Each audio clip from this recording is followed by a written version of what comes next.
Call this meeting of the Community Development Committee to order. We'll start with roll call. So just state your name. Sean Anderson, District 2. And Scott Counter, District 11. And if staff wants to introduce themselves too. Jason Cheezick, Community Development Director. Julie Peterson, Community Development. And Ken Witt, County Administrator. Thank you. Next, we'll move to approval of the minutes. Unless anyone has any suggestions or changes from the minutes, they will stand as approved. No changes? All right, they'll stand as approved. Now I'll move to public comment. I'll ask if you have public comment on either of the two public hearing issues today, the Parks Ordinance or the rezoning in the town of Springfield. You wait till the public hearing, but any other public comment? Yes, ma'am. Please step up, say your name and generally where you live. Linda Garrity, 1957 County Road CC in Star Prairie Township. And you may remember me from the last budget meeting, and I can't be at the next budget meeting, so that's why I'm here tonight. And I heard the word accountability several times at that budget meeting. And so that's why I'm here on an educational standpoint, not to be confrontational, but if we have to have accountability, then when statements are made during discussion that are totally inaccurate, they need to be corrected. So I'm just going to go down a few of them that were made. And I worked for community development for 10 years, and I worked in the Baldwin building for 3 of those. And so when the pesticide application statement was made that you can do that all online now, that is inaccurate. You can do the trainings online, but the test has to be proctored. So you need to make an appointment at a UAW Extension office or one of the other 54 testing centers. I used to proctor those tests. So sure, you can train online, but you still need the agents to do that. Then there was a dragline training that was brought up, and it was stated it's a piece of dredging equipment that you see by the side of the road, maybe 1 in a million. Actually, the dragline training that was done was liquid manure pits and the rubber hoses that are attached and the manure applicated into the soil. Nothing to do with the dredging equipment. And we all know how manure pits and how valuable and training with that is right now.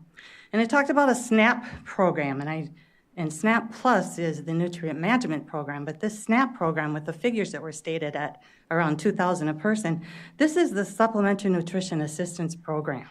This meets the hunger insecurity of poverty people in St. Croix County.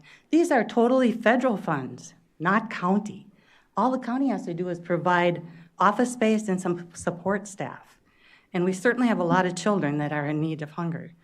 And then the 2023 corn damage hail report was stated as outdated information. Corn harvest doesn't go calendar year, January 1st to December 31st. And so at the time that statement was made, we were still harvesting corn. That's within a year of its accurate information. It's totally pertinent. And then I heard the comment stating that we're already funding 4-H.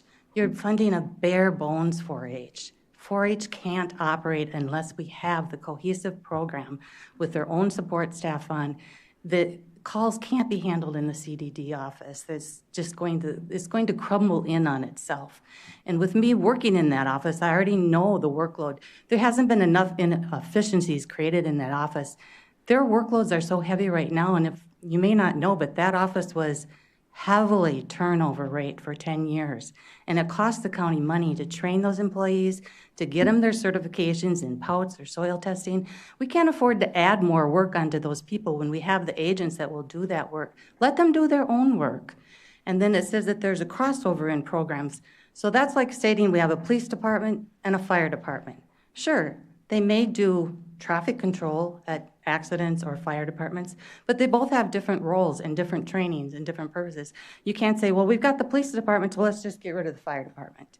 They need to work together with UW Extension, and like they always did when I was in the office, work together with the ag agent and our people that do the waterways, etc. Don't get rid of them, collaborate together. And then just to show you the workload, like we had the head of the septic department, he had no time between soil tests, sanitary permits, on-site inspections to upgrade a brochure that's the grass is greener over the septic system. So I was at a training for CDD in Eau Claire. One of the speakers was Lynn Markham, a UW Extension agent from Stevens Point. I approached her during break. That was one of her specialties. She rewrote that whole brochure from us, emailed it to us, free of charge. So we could just print it out and use it. We had to have none of our staff time to do it, and we had the updated information for the public. So that, again, was a UW Extension agent. And so I guess in conclusion, I want to reach out to people to say, educate yourself on what the trainings are that UW Extension are doing. Reach out to any of us, and we'll be happy to sit down and talk with you so that there's a better understanding. But please don't make statements that are not accurate when you're making a heavy decision on whether to fund UW Extension or not. Thanks for your time. Thank you, Linda. Any other public comment? Any other public comment? Seeing none, we'll move to the first public hearing for manager in the town of Springfield, requesting rezone 2.01 acres from Ag 2 to R1 zoning. Good afternoon, Mr. Chair and committee members. John Hilgers with Community Development presenting this topic. Your first agenda item is a public hearing for rezoning in the town of Springfield. The applicant is Barbie Manter at 2909 County Road Double D. The total acres for the subject rezoning is 2.01 acres, and the applicant is seeking an R1 residential district designation. Currently, Barbie Manter, also known as Glenwood Apple Orchard LLC, owns 20.35 acres in the town of Springfield. Currently, the property is occupied by an existing dwelling, accessory buildings, an apple orchard, and a barn that hosts events. The property is currently zoned Ag 2, and what the applicant is desiring to do is to rezone 2 of those 20 acres to the R1 district in order to create an extra dwelling eligibility. The town of Springfield minimum lot size is 1.5 acres, but in this case, they've decided to go with a 2-acre proposed lot. Showing the property, you can see at the point of the arrow, the red dot, it's off of County Road Double D, just west of Highway 128 and southwest of Glenwood City. And the next slide shows the 20 acres outlined in blue. You'll see the existing dwelling at the top at the point of the arrow, the event barn, some of the accessory buildings, and then the red square would represent the 2-acre parcel. And then that gets transposed onto the proposed CSM that was prepared by the applicant's surveyor. And again, you can see lot 2 relative to the existing buildings on lot 1, proposed lot 1, and then County Road DD running east-west at the top of the CSM. General features of the property, the areas you see in blue are zoned Ag 2. Quite a bit of property that's also zoned R1 in the area. You see that by the faint yellow color. Next, what we do is we take a look at the comprehensive plan for the town of Springfield. Under state statute in Wisconsin, rezoning decisions are required to be consistent with the local government's comprehensive plan. So what we do is we take apart the plan and look at the future land use plan that the town of Springfield has. And it is very general. You see at the point of the red arrow, the location of the property relative to the town at the very northern portion of the township. And the township calls this a general use category, and it's really all-inclusive. The town is saying they're okay with residential, commercial, ag, tax-exempt manufacturing, industrial, and forested. So then what we do is we take a look at the county plan and see if we can hone in a little bit on what the county plan says. And the county plan kind of designates this area as mixed rural agriculture. And in our description of that category, the intent of this area is to preserve productive ag lands while allowing limited residential development. And so the county would recommend land in this category be zoned R1, Ag 1, or Ag 2. So from that perspective, it could be considered consistent with the county plan as well. Next, we take a look at a few natural resource maps as part of the natural resource plan. You'll see that part of the property is occupied by the green environmental corridor, and those primarily correspond to some of the steep slopes on the property in the range of the 12 to 20%. The next land use map kind of would show any sensitive areas. You can see there are no areas within the blue box that are part of a floodplain, wetland area, or shoreland area. No closed depressions as well. And then this map shows the more sensitive resource features. You'll see these faint red lines are the slopes that I just talked about earlier in the range of 12 to 20%. And we do have a section in Chapter 15 that when and if the CSM would get approved, if the rezoning gets approved, the applicant would be required to comply with our erosion control plan standards for slopes in that range of 12 to 20%. Next, we take a look at governmental agency review. The Town Board of Springfield did approve a motion whereby they did not object to the rezoning request, and that happened in August of this year. And next, we just cite some technical review findings, some applicable policies. Going to the bottom, we look at applicable statutes and criteria, making sure that the request is consistent with the county comp plan, our natural resource plan, and our zoning codes. Some of the other criteria that the committee needs to consider is that the town has not disapproved the rezoning request, and that's the case in this application. And that the rezoning is consistent with surrounding districts and surrounding land uses. And you saw by the map earlier, there are surrounding properties that are zoned R1 as well. Based on that, the staff recommendation after reviewing the material, the comp plans, and conversing with the town, staff would recommend approval of the rezoning request, citing the consistency with the comp plan. We just kind of walk through the natural resource features. The application appears consistent with the management plan. The fact that the town of Springfield and the county comp plan does have future land use map designations and land use descriptions that support the rezoning change. The town of Springfield did not object to the rezoning application, and that the use is consistent with and can comply with Chapter 15 zoning. So for those reasons, staff would recommend approval. As of 4:30 this afternoon, we have not received any public comment as a result of the published hearing notice and the budding property owners being notified. That concludes the staff overview. Thank you, John. At this time, I'll ask if there's anyone from the public that wants to speak either in favor or against this rezoning. Anyone want to speak on the rezoning? Anyone want to speak on the rezoning? No, then we will close the public hearing part, and I'll move to business item 1, ordinance to amend the comprehensive zoning ordinance. Do I have a motion? Supervisor Van Sumeren. Make a motion that we amend the comprehensive zoning ordinance, section 4, township 29 north, range 15 west, town of Springfield, and rezone those acreage as in the presentation.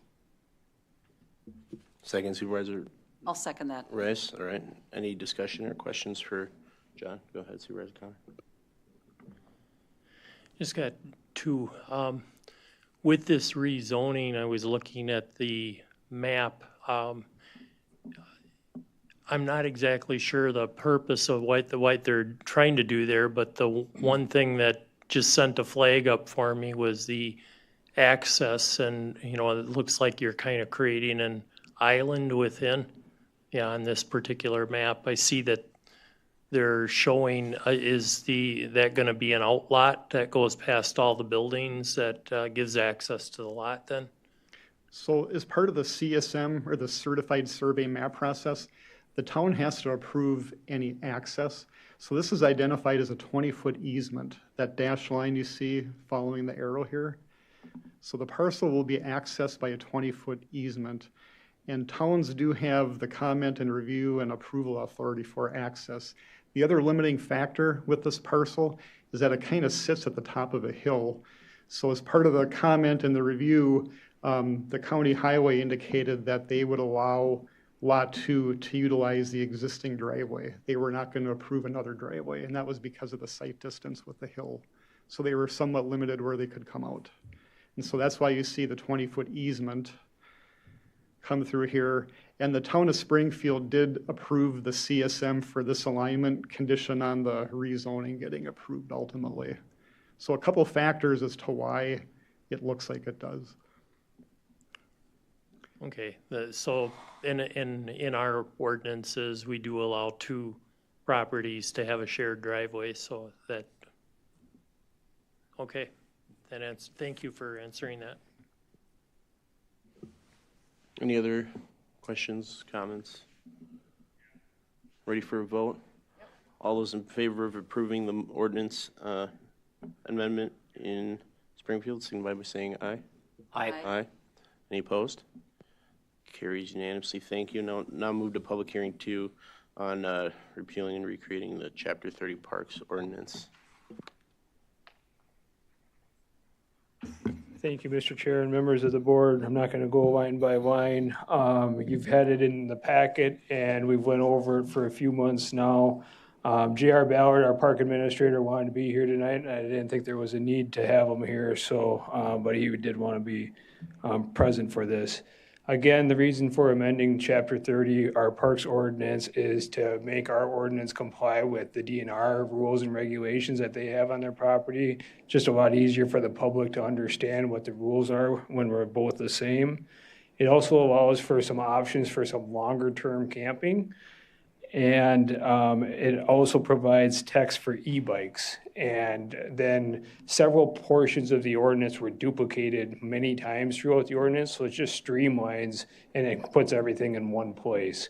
And so we did receive one comment from Tim Witzman that is marked Exhibit 1, and that has to do with e-bikes on the loop trail and also e-bikes on the Highway 35 bike and ped trail. Since the Highway 35 bike and ped trail is not county-owned property, it's literally within the highway on that corridor. That one, the Chapter 30 ordinance would not apply to. It would apply to the loop trail, though. He mentions in that the different categories of e-bikes, Category 1, 2, and 3. And actually a fourth one. So these manufacturers of e-bikes have come out with category number 4 now. However, the Department of Transportation under 340.01 only recognizes 3 categories. And they've basically got 3 categories as Class 1, you have to pedal, and it will also assist you with a motor up to speeds of 20 miles per hour. Category 2, you do not have to pedal, and it'll go up to 20 miles per hour. And Category 3, and that is when they can exceed on that 20 miles per hour and go up to 28 miles an hour. I believe Category 4 is even faster. But again, our current statute doesn't allow or doesn't define what a Category 4 is.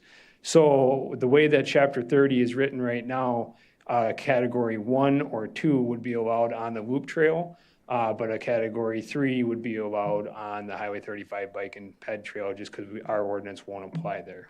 So, and I think, you know, his concern, he says he averages 15 to 16 miles per hour on the loop. And so if you could do 20 on a Class 1 or 2, and that it would be fine.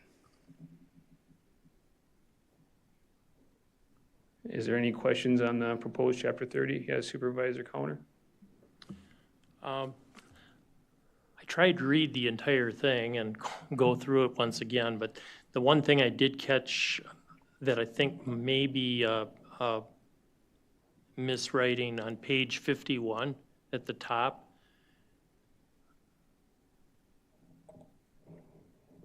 It says no hunter shall intentionally, and I think you meant shall. Absolutely. The other thing that I was looking through on it, and I thought we had discussed a little bit in the past, but I'm not sure, and it was dealing with cameras. And we do have a section on the cameras, but one of the things that I thought we had in some of the discussions we're having so that no cameras pointed off public lands to private property.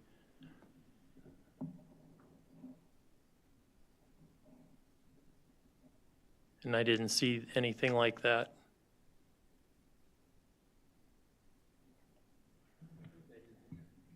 It is? I didn't see that. I was looking for it. Yeah, right here, 8A, the placement or use of trail or game cameras are allowed only in areas open for hunting unless authorized in writing by the property manager. So I think that would probably cover it.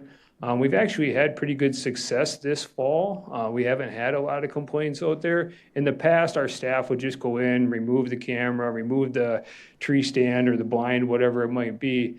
We took a little bit different approach, and we took and laminated some, I'll call them notices, and we've been taking and adhering them to whatever it is, and that with a wire tie, notifying them, hey, you can't leave it there overnight, and then we give them 1 week to remove it.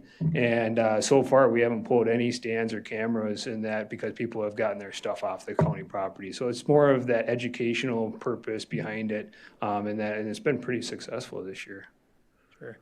Yeah, the only thing I was concerned was privacy of individuals. So, you know, they, according to the law, we're supposed to be providing them quiet, I'm trying to think of the exact term, but, you know, they are authorized privacy even from, you can't set stuff up on public property to look onto private property. Right. And So we as do long have a as we're doing buffer. that, we're good. Yep. And then we do have a buffer too in that on our open hunting areas where we have a strip around the edge of the property and that is not open for any hunting activities. So, yep, And we should be good. covered. All right, thank you. Any other questions for me on chapter 30? Okay, thank you. All right, anyone from the public here want to speak on chapter 30, the Parks Ordinance? I know we all have this written comment here from Mr. Witzman that Jason just discussed. Any other public comment on chapter 30? And a third time, any other public any public comment on chapter 30? No. All right, we'll now move to business item number 2. Close the public hearing, move to business item 2 to ordinance repeal and create chapter 30 Parks of the St. Croix County Code of Ordinances. Do I have a motion?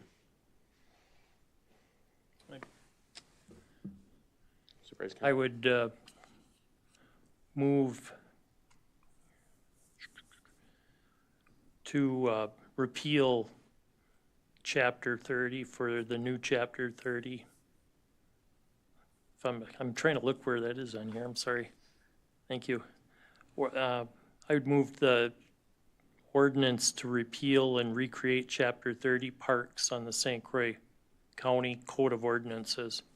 And just to clarify, that's a move to approve. Move to approve. Okay. Thank you. Yep. Second, Supervisor Van Sumeren.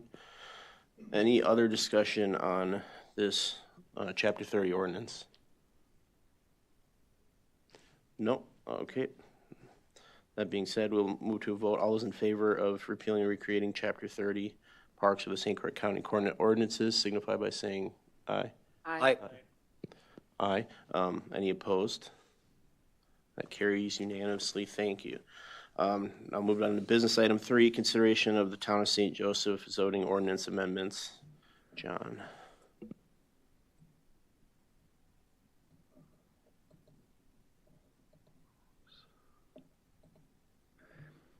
The next item on your agenda tonight is a request by the Town of St. Joseph to approve some zoning ordinance amendment changes that were recently adopted by the town.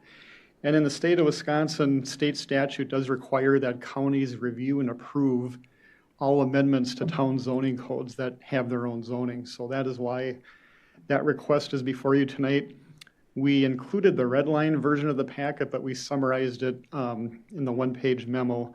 Essentially, they're going to be updating a couple definitions, secondary dwellings and specialty beverages. The more notable change that will have some impact to the county is a new approval process called site plan approval. And that's another level of project review and approval for any development that's not a single family or two family dwelling home. And so what the town's intent was, and you see under number 1, the different zoning districts that this process would apply to, it would be a requirement where persons proposing a project would have to submit a detailed plan and outline some of the site plan characteristics like lighting, garbage, landscaping, parking, things of that nature, a little bit more higher level of detail than what they're used to. They've also added some off-street parking requirements for athletic fields and passive recreation, perhaps in anticipation of the Eckert development. They're also amending a CUP chapter, indicating that any changes to a CUP would have to go through the site plan review process I just mentioned. And so essentially what it comes down to is some basic zoning changes. As far as properties that the county owns where this amendment would apply, would be to the Eckert property, the northerly 2/3, because the southerly third of the park is in the town of Hudson, and then the Homestead Park property and the Loop Trailhead. So that summarizes, without going through the red line version, that basically summarizes what the town would like to have their code changed to.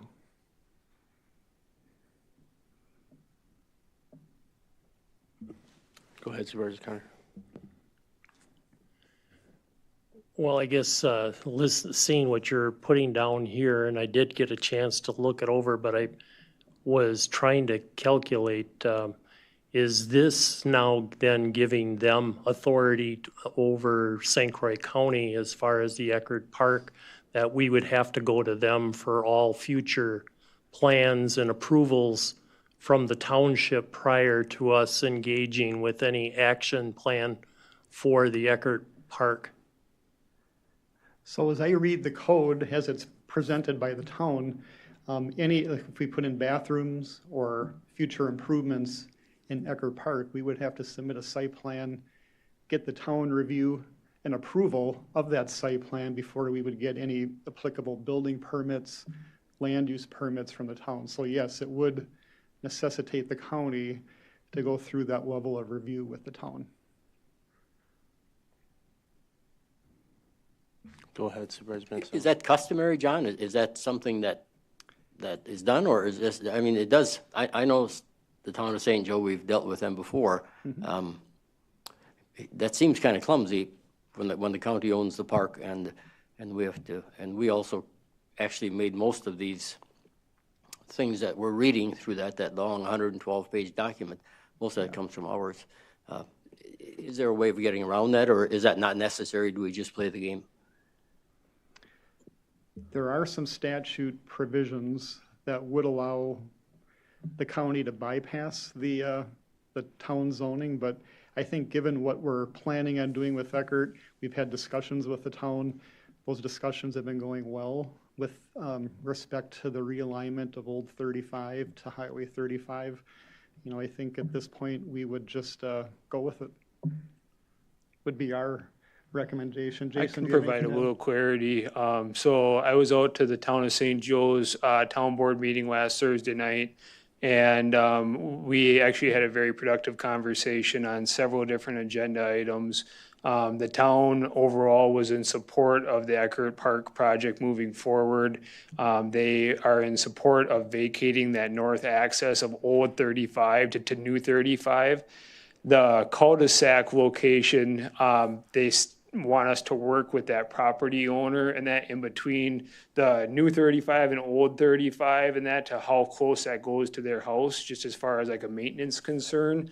And that, which I'll talk a little bit more on that about later. So they did not bring up anything as far as any special site plan requirements and that they wanted at the town, which was different from what I took and heard from them last spring. And so overall, it was a very positive communication.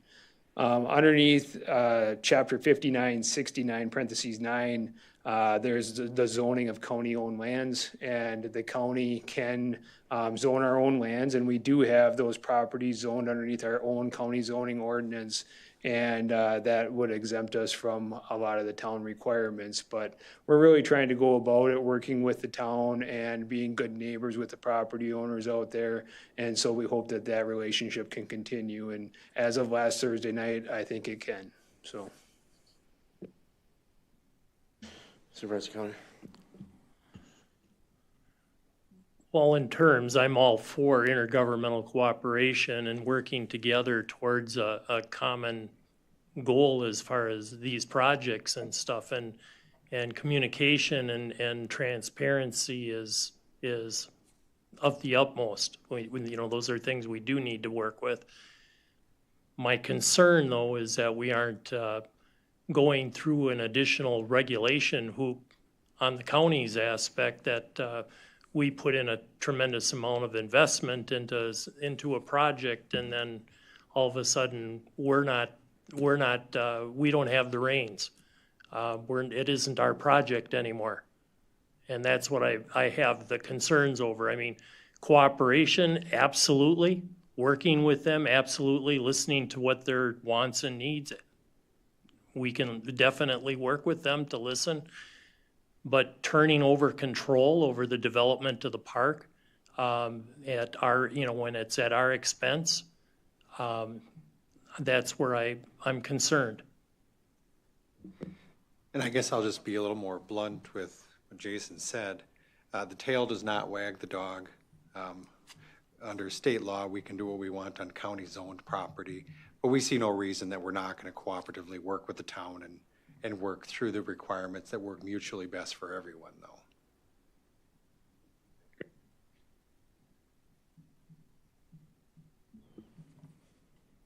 Go ahead, Supervisor Rice. Yeah, I think we should go forward and adopt this. I moved that on the agenda, it doesn't have a number, but they have it as Chapter 170 for the Town of St. Joseph Zoning Ordinance Amendment. I move that we approve that. Do I have a second? Supervisor Van Simmeren, any other further discussion? All right, seeing none, all those in favor signify by saying aye. Aye. Any opposed? No, it passes unanimously. Thank you. All right, business item number 4, consideration of UW Extension Educator positions contract for 2025. Is that Gary? Yep.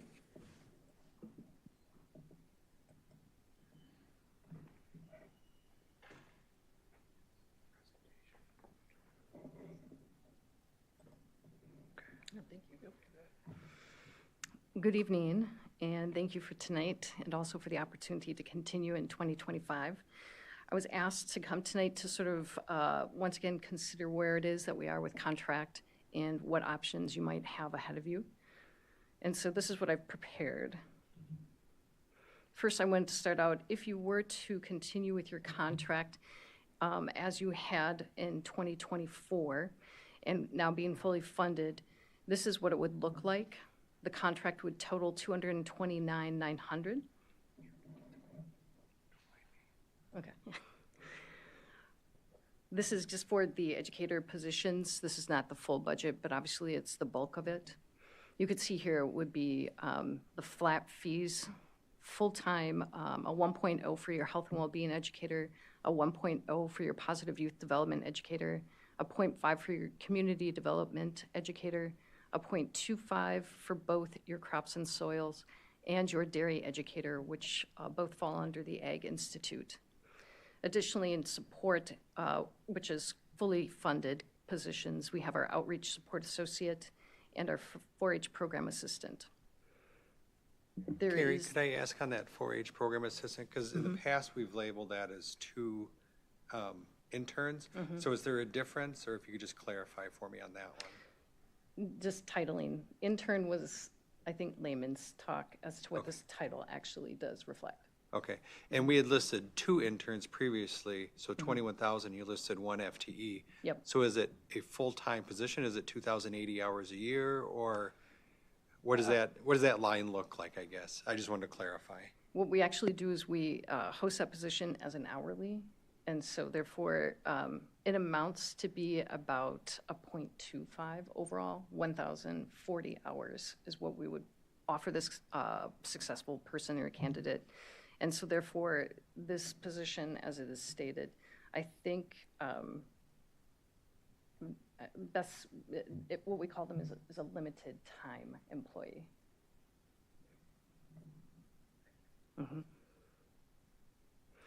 You can see, though, the first educator discount is offered there, and so, again, bringing the price total down to $229,900.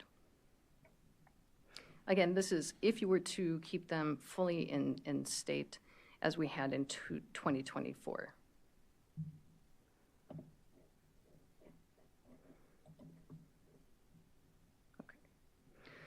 What I attempted to do then in your packets with the information provided was to name the need and then also the alignment.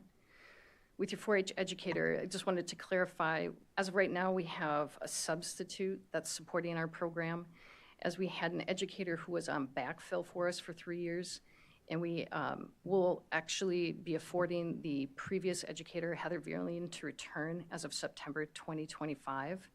And so we had to go with an interim for the period of time of July 29th until current. We have some critical things that require some attention, and so we brought in Eileen Van Dyke, who is a former educator with us and also a community member and also a 4-H leader. So she's been supporting us, but once we discovered that we were going to be receiving the funding, we have gone forward to hire what we were calling now an interim educator until September 2025. So that's why I indicated you don't currently have a full-time educator for 4-H.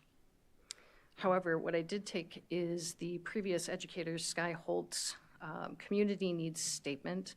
Every educator has to create a plan of work, and what they do is they assess the needs of the community, and so she cited this evidence. First, pursuing academic and youth who are involved in positive youth development programs such as 4-H. First, pursue academic and vocational training in their adult lives. They also engage in the civic life of communities, find stable employment, and exhibit overall happiness and well-being. Additionally, she cited that in the past 2 4-H years, there was an 11% increase in St. Croix County's program, and at current, we had approximately 650 youth and 140 adults. Again, this would then equate with the volunteer hours that were reported of approximately 5,832 hours. If that was calculated with the nonprofit volunteer rate of $33.50, it amounts to bringing in sort of a sweat equity, if you will, of $195,000 and then some. We do find alignment, and I used the county board to cite that. And I would fully support, and obviously the community also would, and ask to see 4-H fully funded.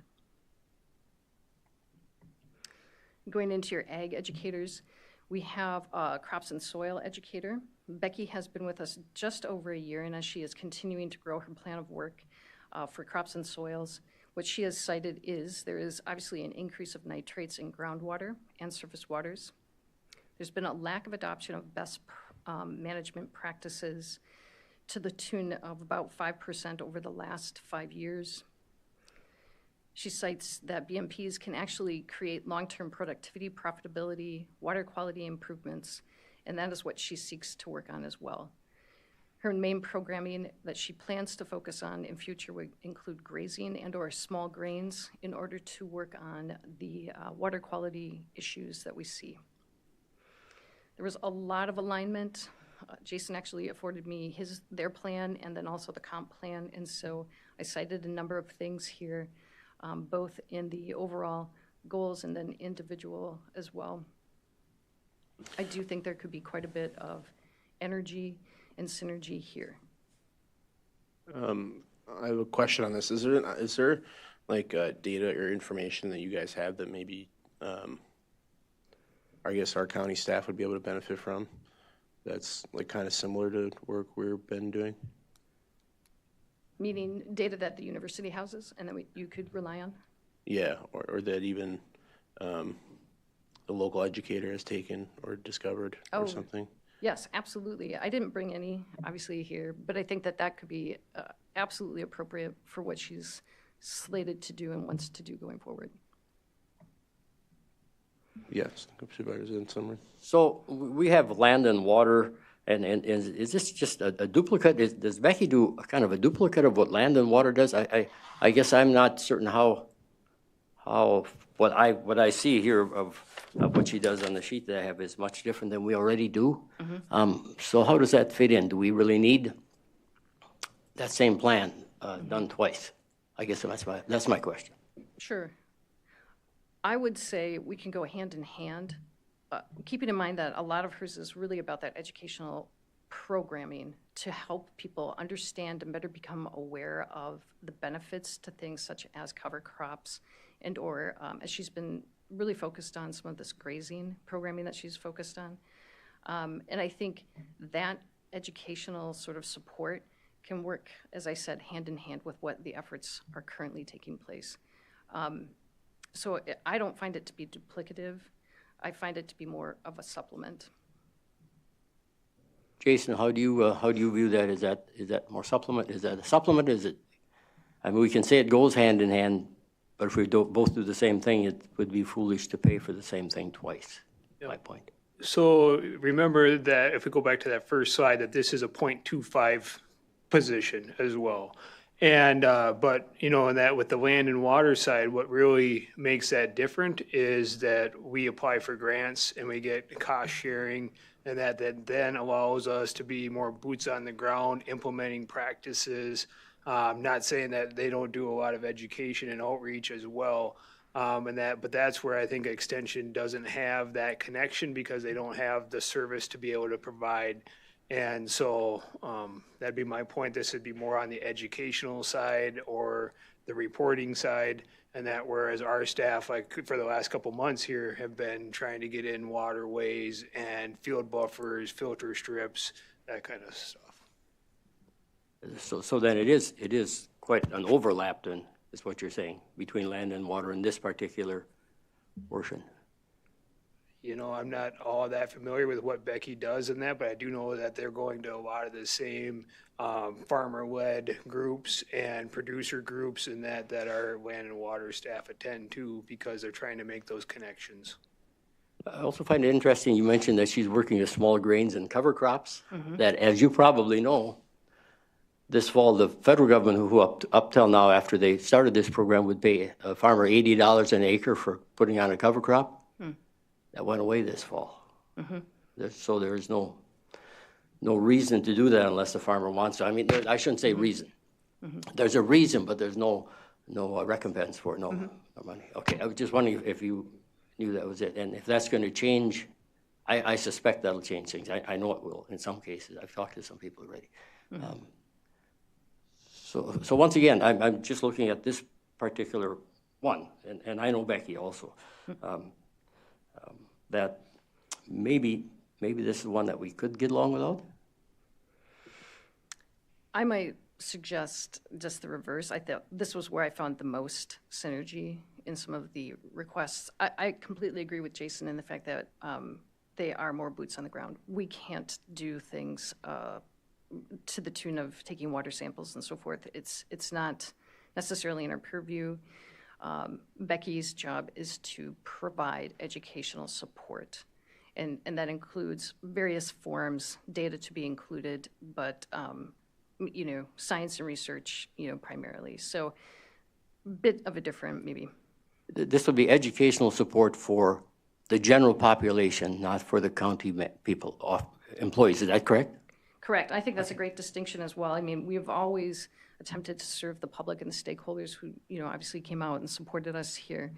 The ask now to come forth and offer more for the county, trying to find those places and so forth, but I still think we would be, you know, able to support some of the efforts with the educational programming along with them.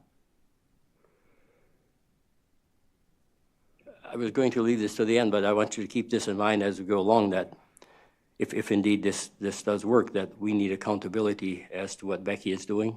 We, the CDC, on a quarterly basis or whatever, and we'll talk about that a bit later. So it's okay as long as there's need for this, but you know, I'm not a person who likes to spend money on no need. There's a lot of no need money spent, and I don't like to spend it. Agreed. I will say, throughout also this process and this exercise, we have had staff who have transitioned most recently out of their positions. The first that I'll share with you here is our regional dairy educator, Ryan Sterry, who did leave for a different position within Extension, and so this is now vacant. The data that he cites here, and he was focused primarily on dairy reproduction. In a survey that he offered to stakeholders, he found 3 top things that people wanted him to focus on, and that would include tools to manage rising costs of production, options to assist small and mid-sized dairy farms, and then also facilities, automation, and labor.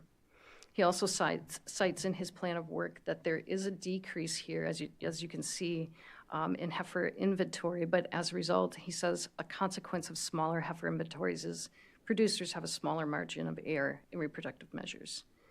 I did utilize some data that my staff does rely on, and so according to the NOS report from 2022, as you can see here in St. Croix County, as of 2022, the inventory of cattle and calves has decreased from 2017, where it was 51,000 plus, down to 39,828. I do find that there's some county alignment here, but my one recommendation would be, this is a difficult position to fill at 0.25. There is less support for this position given the decrease in the need, and something that definitely would be worth consideration. Moving down to our Community Development Institute, our educator there is Allison Sauter. She's not even a year in with us, and so she's still forming her plan of work. But most of what she's done in the past year revolves around nonprofit support. So she cites this, that in St. Croix County, there are 640 nonprofit organizations at current. They support efforts like mental health, youth services, housing, and food security. I note here that the St. Croix Valley Foundation, and I'm not certain if they had a letter sent to you or not, but they were going to offer a letter in support of us. They have at current $40 million in grants and scholarships. They are looking to partner with us to utilize Allison's services to create more capacity building and leadership development for those nonprofit awardees. This is something that I bring to your attention because this is a pilot that we're looking to grow with the foundation so that this position could be self-funded in future as a result of this partnership with the foundation. Just to note, as far as the county alignment, this is a position that I think is very aligned, but mostly I think just offers a great amount of services. Primarily, when we scoped out this position, what we wanted to do is make it very open and vague because she does provide organizational and leadership development. So any organization that's looking to become more strategic, any organization, a leader that's looking to do that as well, she can provide technical assistance and training to them to grow those skills. So she provides overall technical assistance when asked, as well as educational programming, primarily to nonprofits. She can absolutely do that for the government here, for the county. She is very aligned with the community well-being goals for the county that they set forth. There is a lot of work I think she would do within that other goal about advocacy. She has some experience in affordable housing and a touch of some support in broadband. So there's a lot, and this was just sort of a short list, but this would definitely, at a 0.5, especially something that I would advocate for as well.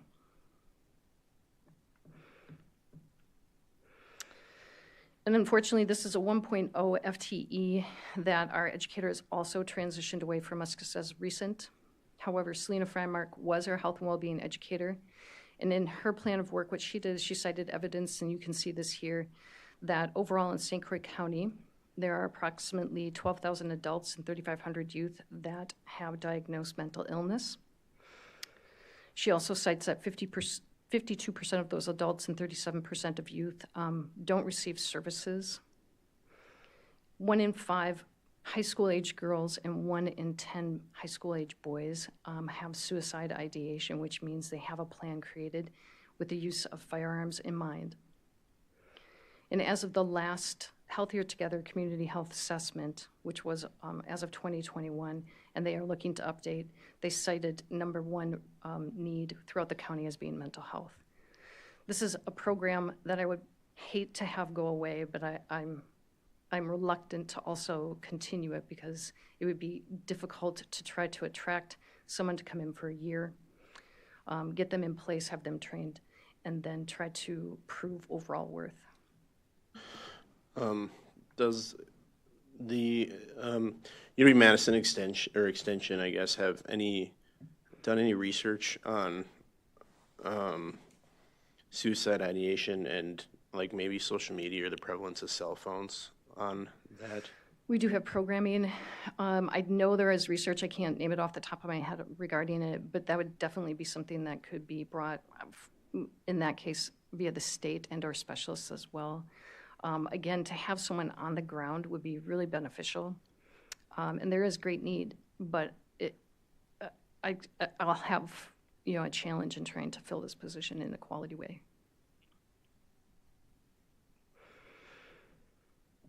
Yep, Supervisor. Does the last two things you talked about, the Serena and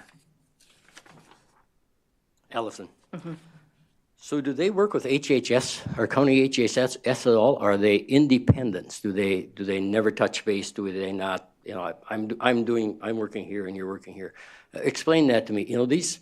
I'm afraid that the public, I'm one of the public, has no idea of how these programs work or what programs are, and we're going to talk about that a bit later too. So, do they do the same thing that HHS does? Do they train HHS? Do they meet with HHS? Do they share the same people? HHS has people that deal with mental health, with through the sheriff's department, also with suicidal tendencies. Again, my question is, do we need two things doing the same thing? Or do 1 + 1 actually equal 2, or does 1 + 1 still equal 1? Right. Okay. I would say, speaking from some experience, Allison, who is a community development educator, that was my position prior. And that's where, for example, I had supported HHS and public health. I wrote their strategic plans. So that's some examples of like technical assistance and how we've worked with them. Along in that same vein, Selena helped support me with the public health. We provided strength finders training to those individuals to help support them in their overall sort of leadership and capacity. So we have worked with them to help their capacity as well. As far as the programming that's coming out from HHS, no, they aren't. I wouldn't say they're duplicative. I would say that there are places that they do find, again, energy, and they have some synergy where they are working together on various activities.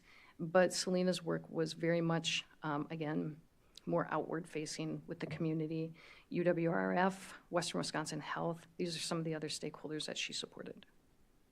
Other question that goes along with that is, so the HHS people are, their feet are on the road, they're on the pavement. Are these two positions that you've just mentioned, are they on the pavement too, or are they in the office someplace dreaming up programs and that kind of thing? You know what I mean? I do. No, they're very much involved. Allison actually has come into our office, and she has done an enormous amount of mental health first aid training for various school districts in the area. Selena has done what is called QPR, which is suicide prevention training. And so the programming that's going out is definitely public facing. It is definitely something that they are, as you say, hitting the ground running. So we could expect to see them on the streets in town, whatever, at one of those issues where there's someone trying to commit suicide, wanting to commit suicide, some students that are talking about it, we could actually see her I think there. the difference is HHS treats patients and UW Extension educates other people to treat patients. We don't provide acute care. That's what I meant by hitting the road, excuse me. Mm-hmm. Yeah, go ahead, Supervisor Connor. I just questioned where you got the information that you come up with like the 12,000, 3,500, because if I add those together and divide it by the population, that would be 16% of our county has mental illness. Is that about where it is? And then how did you derive those numbers? Mm-hmm. This was something that I pulled from Selena's report, and again, I don't have, her here to speak to those. I'm not exactly certain where those numbers came from.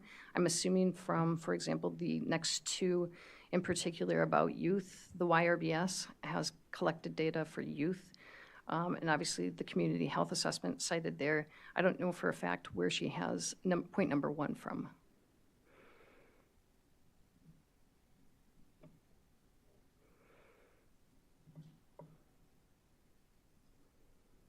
Go ahead, Supervisor.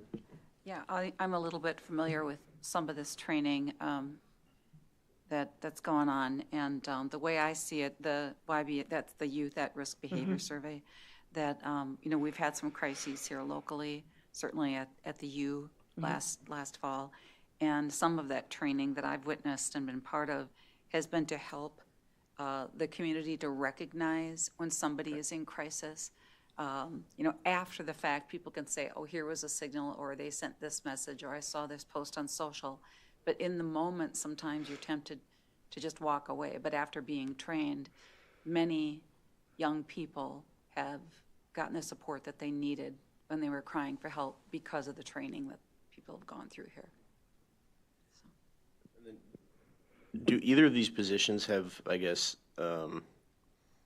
knowledge of or like general recommendations for how to help with some of these issues we're seeing, either based on, I guess, probably based on UW-Madison research? Absolutely. I think they would be more than willing to try to bring that forth and share it with you as well. That's what their work is, to try to focus on that. Yeah, go ahead.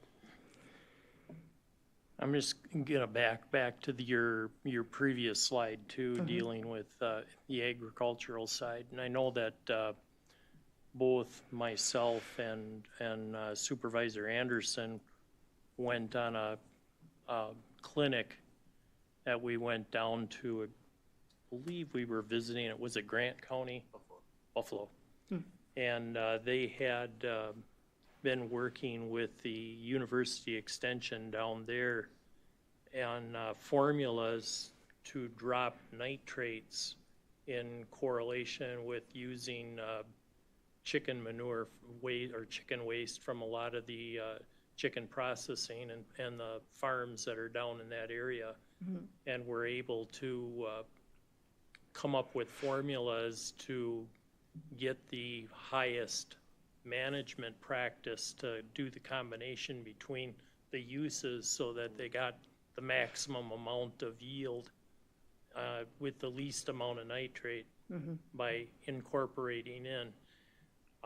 Question for that is, are we doing anything or considering things like that in St. Croix for like our cheese factories and other means of organic waste that we may have that we can is there any programs like that started, or? Not with either Ryan and or Becky at current, no. If I can jump in, Supervisor Coner, and that is something in that we got a new grant for 2025 for the first year. And so we've been testing the way for the amount of nitrates, phosphorus, potash.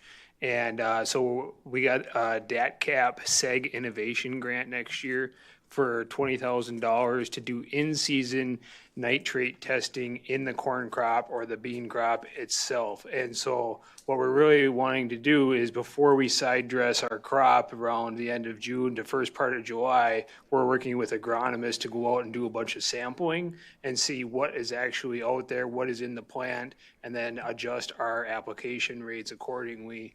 And so that's one of the ways, and that's the next step that we're trying to do. So we've been doing a lot of water testing, water quality work, and that, but now we're trying to get some implementation on some practices and that are going to reduce the overall contamination or increasing the nitrates in the groundwater mainly. Jason, when you say we, do you mean we the county, we the extension? Who's the we? That'll be land and water.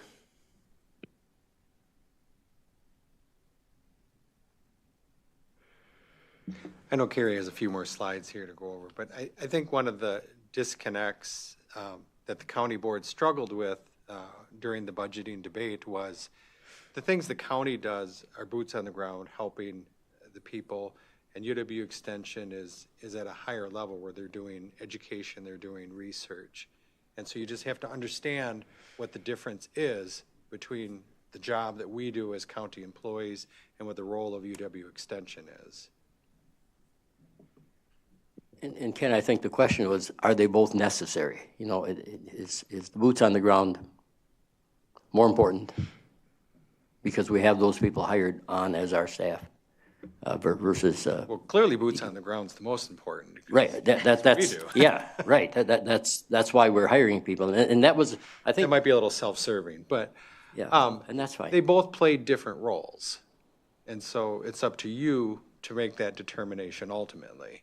But you just have to understand there are different roles between the two organizations or missions of the organizations.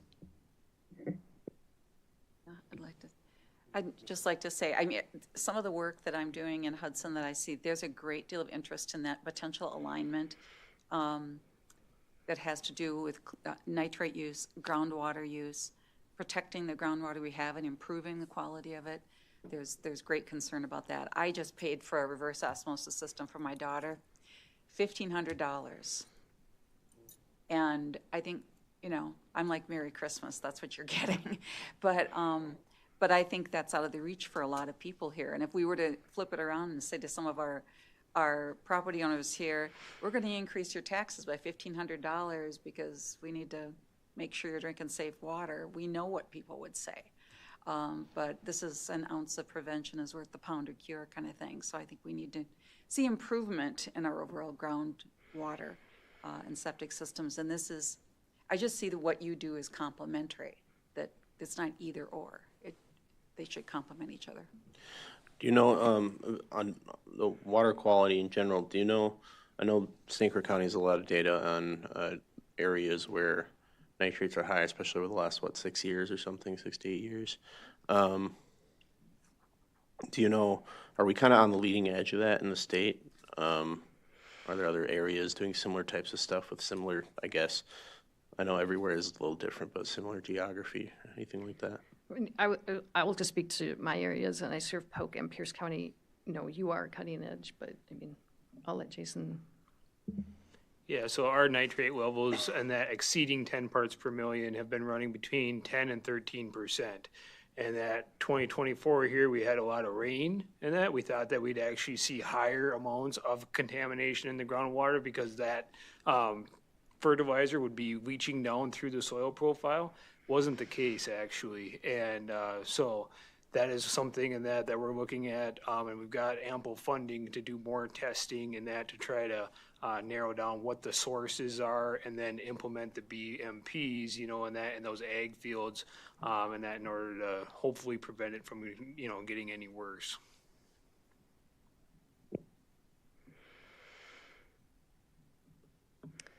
Just to move on, and just so you know, our FoodWise program is $0 on the contract, but I thought it was important. Our FoodWise coordinator, Katie Barco, used this data in her plan of work, which names and shows where her efforts are focused, because she does serve all 3 counties as well, in the way of those families who are in need, specifically with food insecurity, and then those who participate with food share rates. So just wanted you to be aware of also what other services that are coming forth and the need. This slide, I just wanted to sort of basically give the takeaway that for our administrative support, which is our outreach support associate, Laura Hines, and also then our support for 4-H and Whitman, this is just an enormous list of things that they provide to both of the entire office, but also to the program. It would be an enormous thing for those pieces to go away. Additionally, looking forward into 2026, these would be 2 I would advocate for as well, because the office really is a community hub for all the services that we do provide otherwise. And so Laura would be that connector to continue to provide, for example, the PATs. She does administer or, provide those tests and some of these other things, the other state programming that's out there. She would be that person that could help connect. And again, we want as much support for our very, robust 4-H program as possible. Can also ask me, to bring forth anything else that we do offer that you have not had on your contract. We do have the Human Development and Relationships Institute. Most of this is about parenting program. There's a lot of support of lifespan education, and so, a lot of elderly training. The Plan Ahead is a program that is actually found here.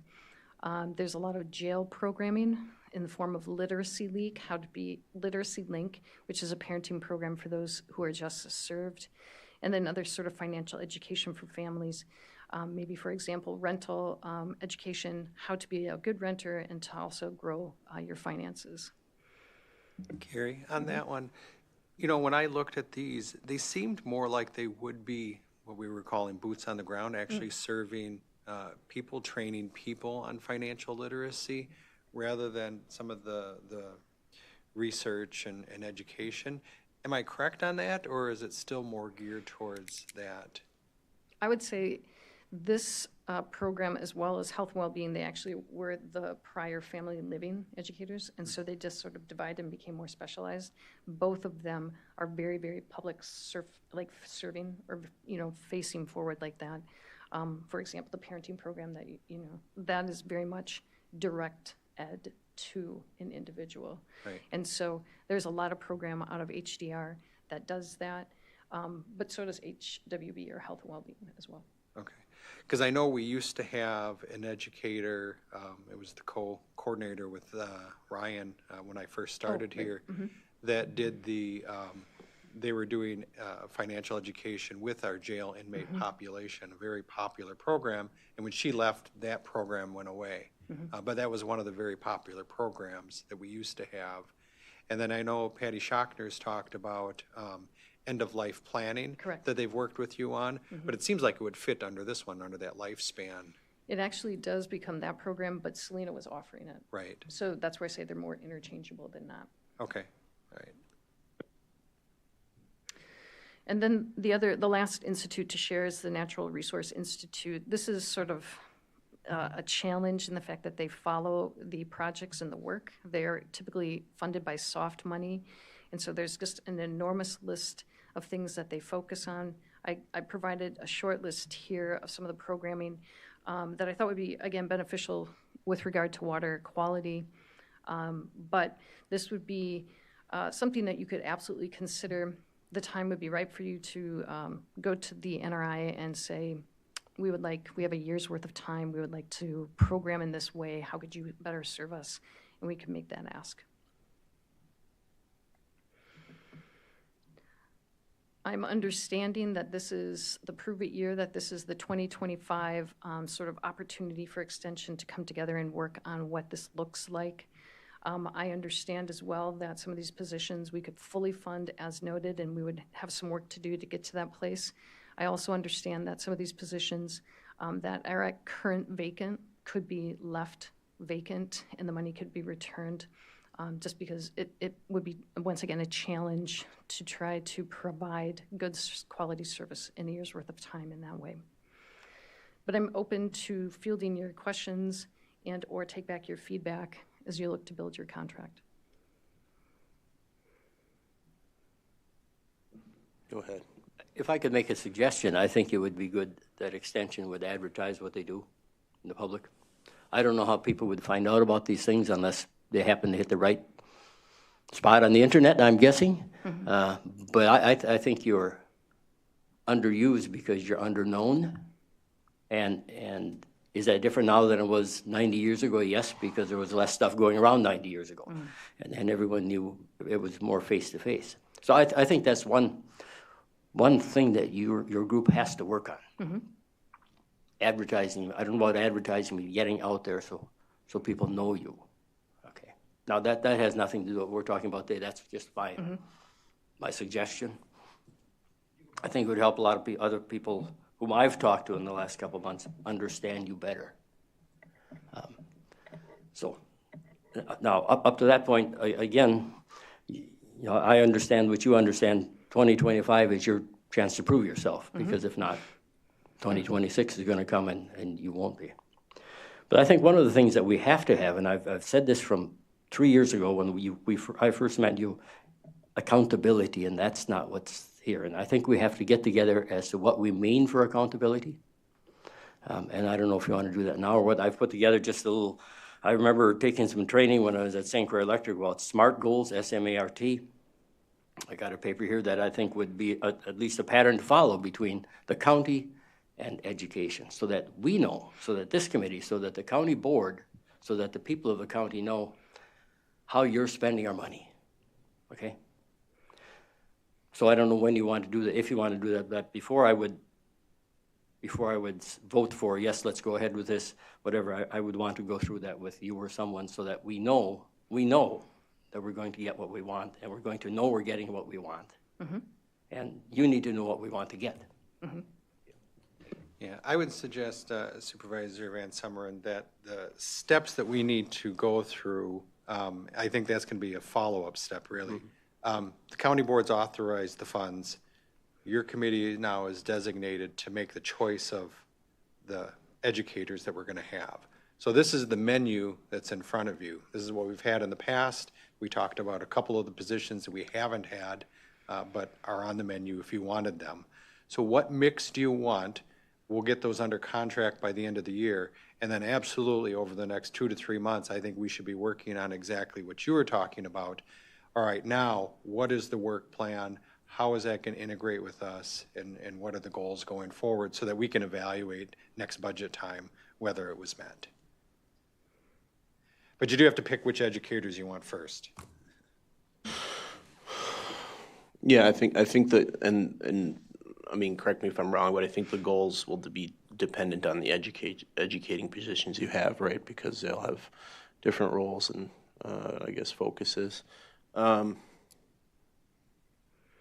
Any thoughts on which educators we choose, I guess? I mean, it's easiest to more or less swap out the roles where people have left open positions, but is that necessarily what we want to do? I guess that's the question. Yeah, go ahead. I think we want to keep the 4-H commitment. I think we learned that that's probably paramount in this discussion, and that's one thing we want to do. That touches more lives, probably at a time in their life when they need that touching. And so I think that's very important. I think that from the beginning that was important. That was not a thing. All right, that'll be row 2, positive youth development extension educator. I got that one in the oven now. All right. Okay. Would you say the 4-H program assistant, I guess, LTE too, on the chart we're looking at here? Yeah, I'm looking at the I'm looking at the sheet that I have here, the positive youth development. Yeah, would you include the program assistant there on the screen here? I would. Yep. Okay. Yep.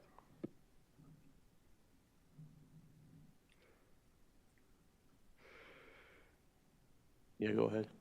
Yeah, it seems to me that there's opportunity in particular with what community development does here at the county level, and the crop educator and the regional dairy educator functions. And I guess I'd like to see some kind of a synergy between those two. I would guess that we probably have staff here at the county level who knows which of our dairy farmers are taking up some of the programs that we offer and which ones might not be, and maybe a little outreach or education on their part, especially during the winter months when they might not be quite as busy. But I mean, I know Ryan has left his job, so I don't know if that's the .25 position, but that seems important to me as a synergy opportunity. So I'd vote. I think that's one of the ones, though, that Carrie was saying she might recommend leaving open is the dairy one. Yeah. Just because of the drop in the number of dairy across the entire state of Wisconsin. Okay. One of the things I was going to ask you is, what do you want to do about the vacant positions? Do you want to leave them vacant and have the cost savings? Do you want to have UW Extension fill them, try to fill them, or do you want to reallocate some of those resources for something else? I think those are your three choices in regards to the two vacant, which would be the health and well-being educator and the dairy educator. I think the dairy one would be, in my opinion, I agree that it'd be, I know we are in Wisconsin, it'd be hard to, one, it'd be kind of hard to fill and have measurable results in a year from a new person, but two, to swap it to something else would require either it being funded fully or getting the other partner counties on board with a similar cost share. I think that kind of makes our decision for us. Go ahead. Yeah, the dairy one's a hard one to look at, to figure, because if you look at the 2022 statistics, which we're going to look at later on here, the dairy farmers are dwindling, are dropping, dairy cows are dropping, and I understand why that is. You know, this past summer, people were dumping milk, semi-loads of milk, because there was not a market for it. And so, you know, that can't sustain farmers if they can't sell what they're doing. So, and again, if you look at small farmers, depends on what you call small farmers. I noticed in what we're going to look at later, it's 1.5 or 2 acres. They really aren't productive farms. They've got a horse or a cow or a dog or whatever it might be. So I'm just not sure how much. I think we could cut back at the amount of time that we would focus on that, the amount of money, and yeah, but you have to have someone who's going to do it, and Ryan's not there, you'll have to hire somebody to do it, but we wouldn't pay for them all alone. So I would say we could cut back on that dairy program. The big farmers probably have their own way of doing things, and that's how they're probably going to do them. Yeah, I guess we are currently only funding a quarter of the dairy egg extension. It'd be, if, It might be. If you chose, sorry, to drop the 0.25, I would need to go to the other 2 counties that are in this regional model and also speak to them. But it's, you know, worth the conversation for sure, whatever, you know, the committee decides. And I think the same thing would be for the crop educator. You know, we have some very, very good agronomists in this county, extremely good ones. And I don't see her as the one who's educating them, maybe, but I don't hear that from. I happen to deal with some of them. On a repair business. So there too, I think we could probably skinny that down a bit too.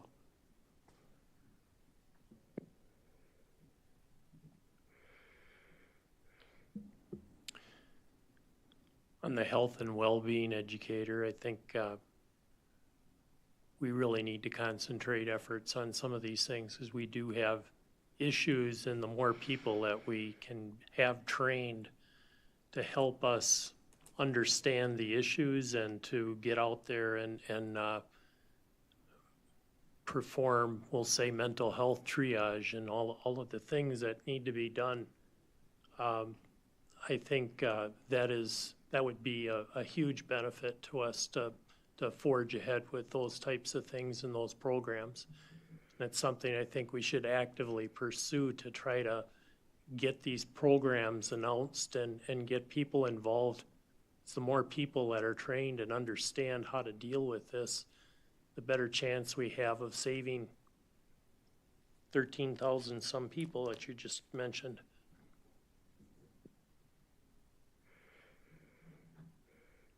At current, I have all but the 1.25.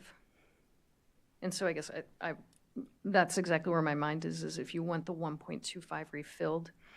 And if so, how?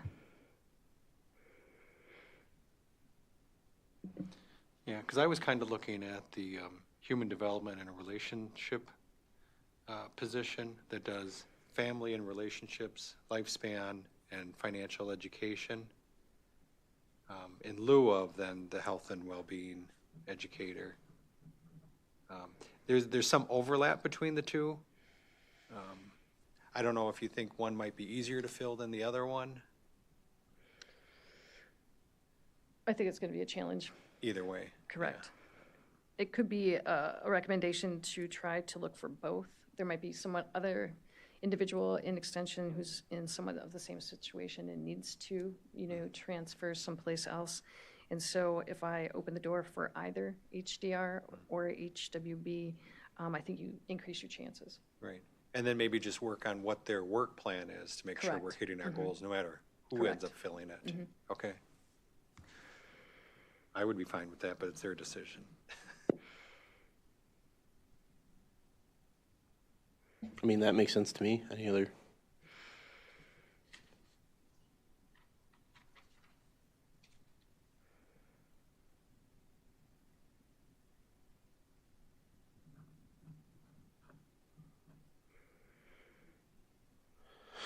I mean, it sounds like the ones that still have a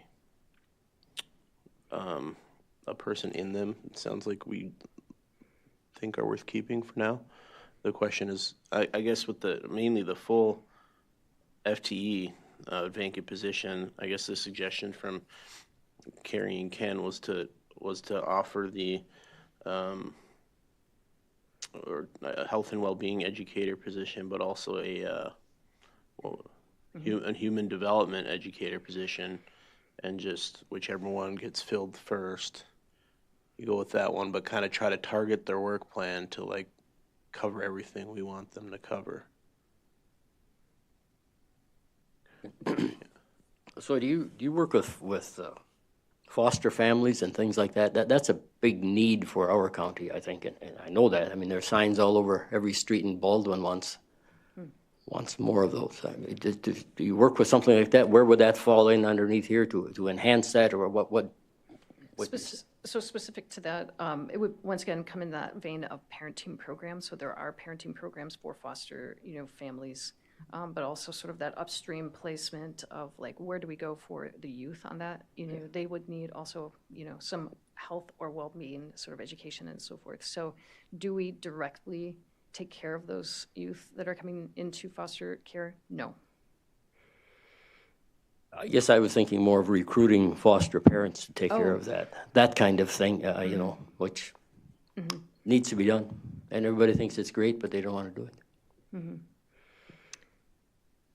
Again, it would be more of that we would prepare them to be in that And, capacity. and I think that's a big part of it, what you said there, to prepare them to be, so that they aren't afraid of it, but they're willing to do it. Yeah. All right. I think I have a fairly clear picture of what you guys want. The only other thing that I would mention then is the outreach support associate. If you weren't filling the positions, you'd probably want to look at cutting that back from a full-time position to a half-time. It used to be a half-time, and it was about 3 or 4 years ago that we made it full-time.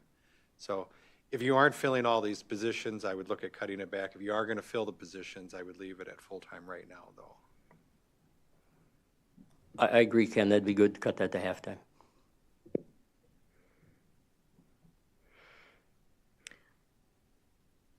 Can I counter?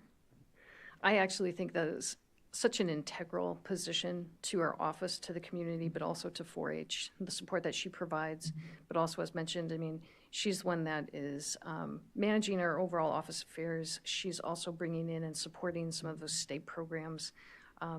I would recommend, if we're talking about a prove it year, again, the boots on the ground that we have at current, they're best to prove it.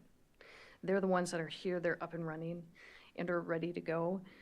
It's these 1.25 that I'm going to have difficulty in trying to lay my claim to you all come 2026, that we can do good things. And so that's where I would, if you're going to consider a cut of any kind, I would consider, reluctantly, of course, but the cut of those vacancies.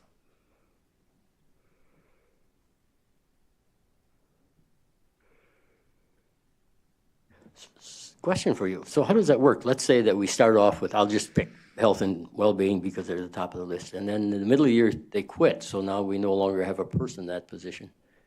Do we still pay for that position throughout the entire year? Do we pay, basically they get It's a weekly prorated. paycheck or whatever? Okay, thank you.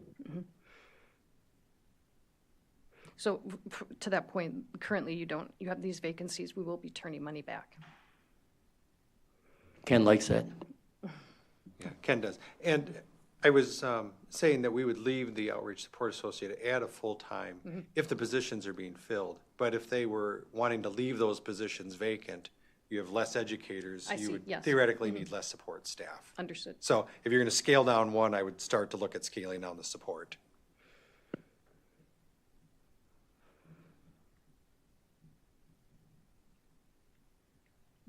So clarification on the 1.25 to start with. Are we in agreement that we drop the 2.5 at least? Can we get that far? Yes. Yeah. I mean, where's it coming? The dairy educator that's currently empty? Yeah, okay. So that seems, I think we'll take a actual vote on this once we summarize it all, but, so in agreement to drop the dairy educator. What do we want to do with the one? I mean, there's a pretty, I think, flexible but opportunistic maybe suggestion to like leave that open position to two separate, I guess, descriptions and try to target the same more or less functions with a different title depending on who you get. But also the, what was that term for the other one? Human development, but they would do a lot of the same things. Just which one do you fill first?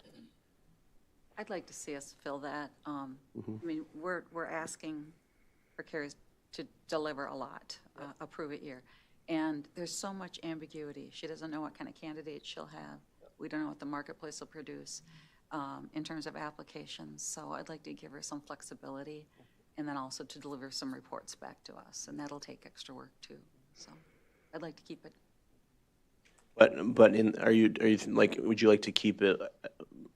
It has to be a health and well-being educator, or are you open to the flexibility of the, I guess, descriptions? Flexibility. Cool. Any other opinions on that to get done flexible? Okay. So it sounds like we're gonna keep everything but the 0.25 dairy educator. It seems to be the consensus here. We'll work on, and Carrie and I have already exchanged a couple emails about this, but on easy, measurable, smart, but fair goals as far as reporting structure and stuff like that, which we'll come back at a later date with what those are, and she will have suggestions as far as things to track or things that maybe she thinks we may want to see.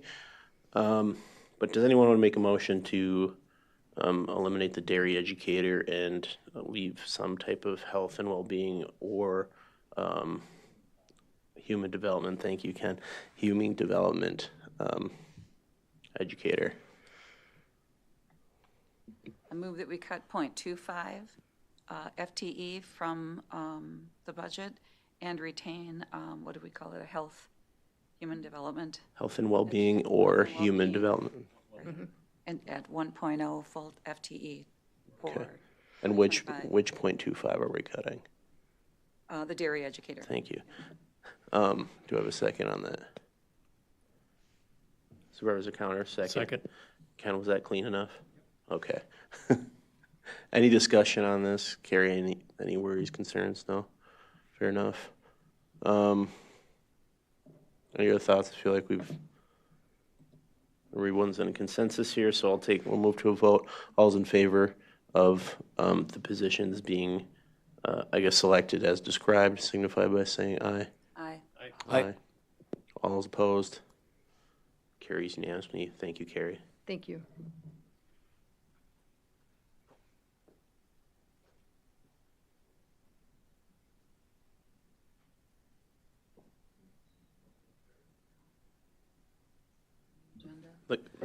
No, you're just approving the selection. I'll sign the contract then based upon your approval. Yep. So that contract, that's just kind of what a contract looks like, kind of thing. Thank you. I will close the page. Update on the Wildwood Trail litigation. I think, Jason, that's. Yep. Thank you, Mr. Chair. So several months ago, one of the property owners along the trail, William Peavy, took and came in and wanted an update in the court case with Osleys versus St. Croix County. And Honorable Judge Needham took and dismissed that case, or created an order to dismiss on October 7th, 2024. That was included in the packet. We didn't have it at the last meeting because we didn't know if the Osleys would appeal. And so they did go through and file an appeal. That was also in the packet, and that was filed on October 28th.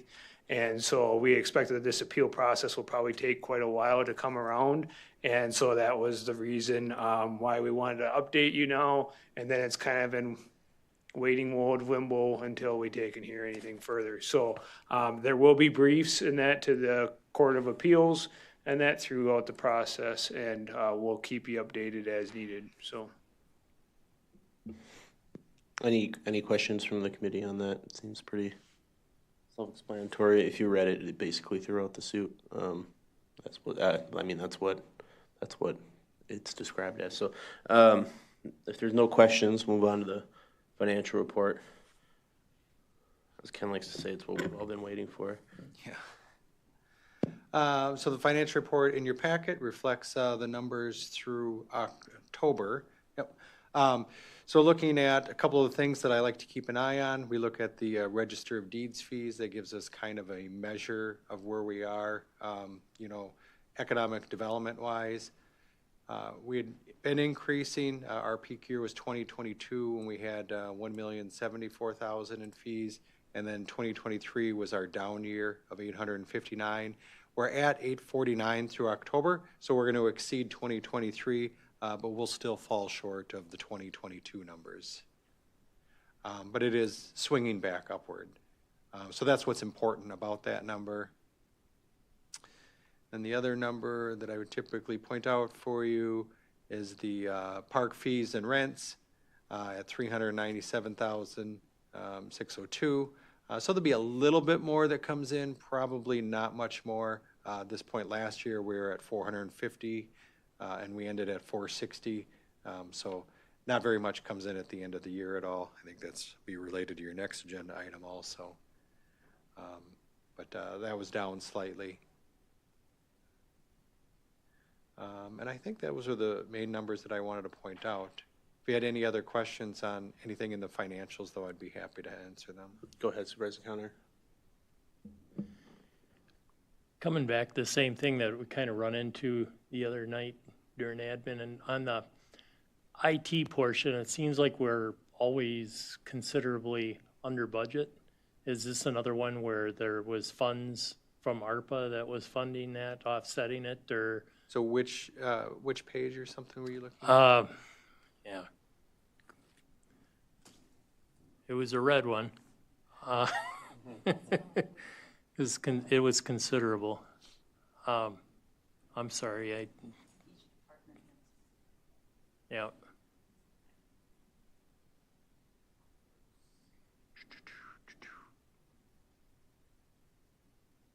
Extension wasn't them. Oh. They're 53,250. Software subscriptions, there's $30,000 overage. Yep. Yeah, so, and that those are software packages for like the deeds office, treasurer's office, just for GCS and that, which is what the tax collection software of the county is.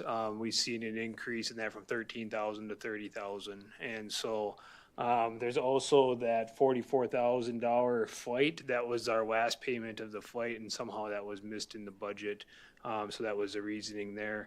That cost center, though, in general, and that is something that we struggle with, and that trying to keep that in the black, because when the documents go down, and that so does the amount that we retain in fees, and that for this account, to fund this account, that goes down as well. So that account has a fund balance, And so when we got a lot of documents coming in, we build the fund balance and when we take and have, a drop in documents and that account is struggling. For 2025, and that I spent a significant amount of time with Brett Boudreau on this, and we literally went through all of our software subscriptions, renewals, and we cut and decreased whatever we could for next year because we knew that these numbers were hurting. So I think in that we've got it at baseline, and we're hoping that next year and that maybe we'll get a few more documents in, but also with those cost savings, we can make it through. So this isn't like a typical, these were, a lot of this was because of new subscriptions and things for different changing software types and everything. And it'll be ongoing and that for other years as well. So, yep. So really, every year you're basically starting over? Or I'm not exactly understanding, because typically when you purchase software, it's good for a little while. Or if you're on a subscription, obviously then it's an annual Those were the price. actual increases in annual maintenance, and so those are yearly recurring fees now.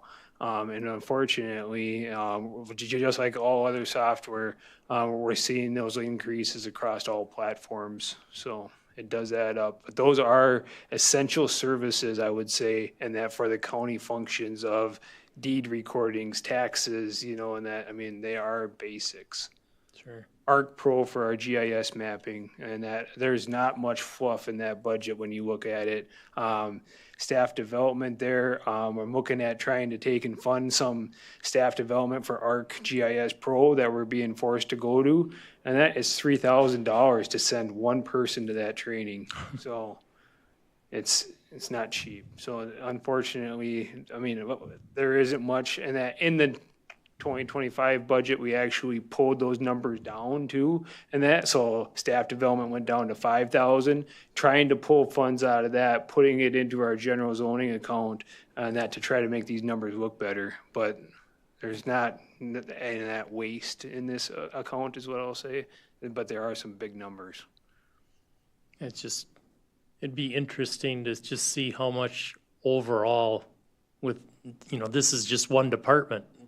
And overall on our county budget, how much we spend a year on just software. It's got to be astronomical. Yeah, it's millions and millions we spend on software. If the committee would like, I can take and have Denise, our finance associate, actually put together what 2025 will be for numbers that we pay for these annual maintenance costs and that, if you'd like to see what it is. And that wouldn't be very hard for us to put together. It just helps for being a little bit more accountable to people that, because those are the things when they're bigger numbers like that. Not that 30,000 in the scheme of things of the overall budget's a lot, but it's still $30,000 is considerable. But it's not just here. There's every other department that we've been looking at is something similar like this. So it is to find that out what's going on, that could be helpful. Can definitely do that. The 44,000, that was something that I missed, and that I didn't know that payment was coming due, and so that is and that staff. But it was our third payment of the flight, so. Any other questions on the financial report? No. All right, we'll move on to agenda item number 7. Yeah, I got it now. Thanks. Consideration of waiving park admission fees from November 15th, which obviously was 6 days ago, to the end of the year. All right, thank you, Mr. Chair and members of the board. So we are actually switching our park software and point of sale systems, and that we currently were using 3 different vendors and that for that. And we worked with Adam Kostanek here and the Civic Rec suite and that, which is part of the Civic Plus, which is our website. And because they offer a park suite and that for doing reservations or tree sale, that kind of information. And so it was quite burdensome in that to take and be able to use the old fee schedule and the new fee schedule in that transition. And so we looked at 2023 numbers and what the impact would be if we just had like a customer appreciation month and a half here at the end of the year to keep our old software, and that was going to cost us $400. And in 2023, we only took in $270 in fees. And so I thought it was a nice opportunity for members that maybe don't go to our parks all the time and that to see what our parks have to offer. Maybe we get some snow and we have some skiing and somebody gets to have some free holiday walks or something in that amongst our park facilities. And so that is what this agenda item is for. And we did have to move a little bit early on it, so we hope it's approved. So, Yeah, for the record, we did, Jason and I at least talked about this before the 15th, and to get my general impression on what the committee would say. And the way he just described it to me, again, was about a little less than a month ago, and it was just a no-brainer. Like, it's going to cost us more money to keep this updated software than. So we have two choices, either make you pay what you've already given away, or bail you out. Yes, please, yeah. I make a motion, we bail you out. Oh, okay. I'll second it. Please rephrase that, though. Just because technically that's not clear enough. I consider waiving the park administration fee And I'll second for the that. remainder of 2024. From November 15th, Because of right? the situation. Yep. And we got a second from Supervisor Rice. Any questions, thoughts, concerns from the committee? Seeing none, ready for a vote. All those in favor of waiving park fees for the rest of the year, signify by saying aye. Aye. Any opposed?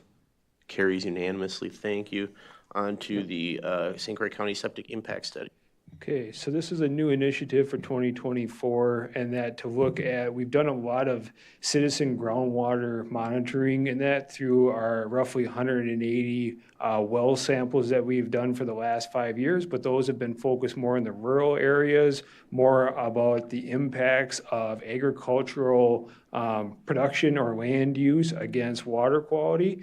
And so in 2024 here, we had funding from you guys as the county board. We're very thankful for that. And we could take and go and approach property owners to try to create a trend is like a housing development that's maybe 20 years old compared to a housing development that's 50 years old.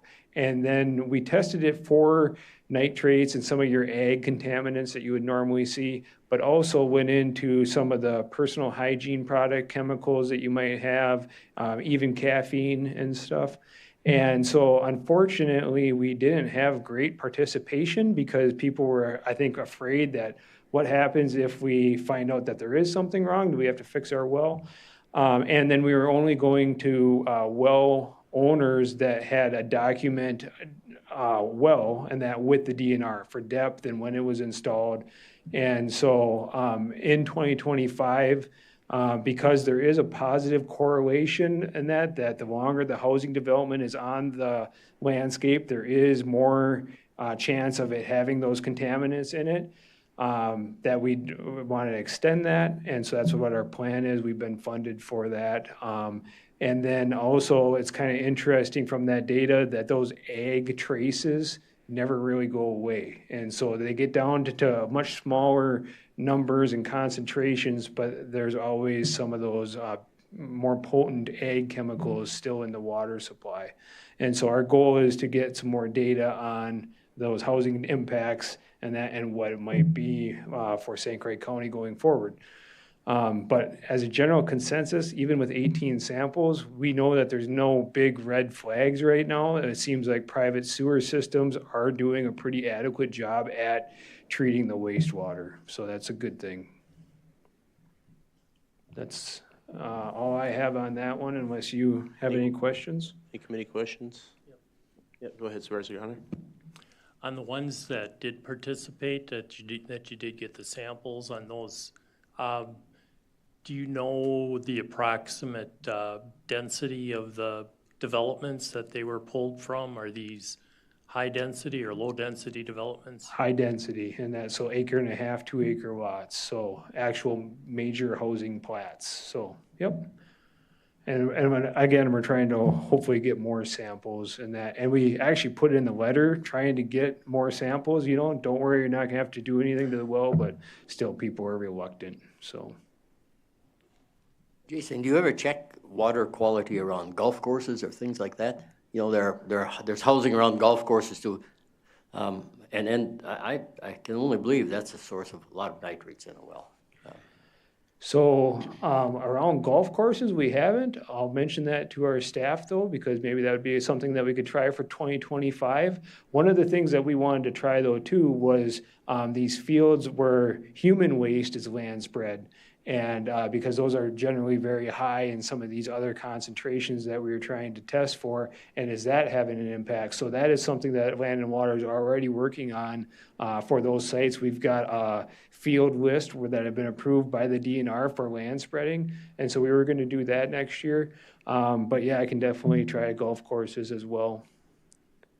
So we're, to kind of go off from Supervisor Rice's comments earlier, with the reverse osmosis systems too. So we hired a new water resource specialist, or what I call a water quality specialist, Patty Schrank. And so I'm kind of turning it over to let her run with this groundwater monitoring program. And I've really said to her, okay, we've got a lot of testing and we want to continue to keep testing and that, but now what are some of the things that we can implement to help people, and that when they get that bad water sample, or and that how do we take and get more acres underneath nutrient management plans, or how do we get more BMPs on the landscape?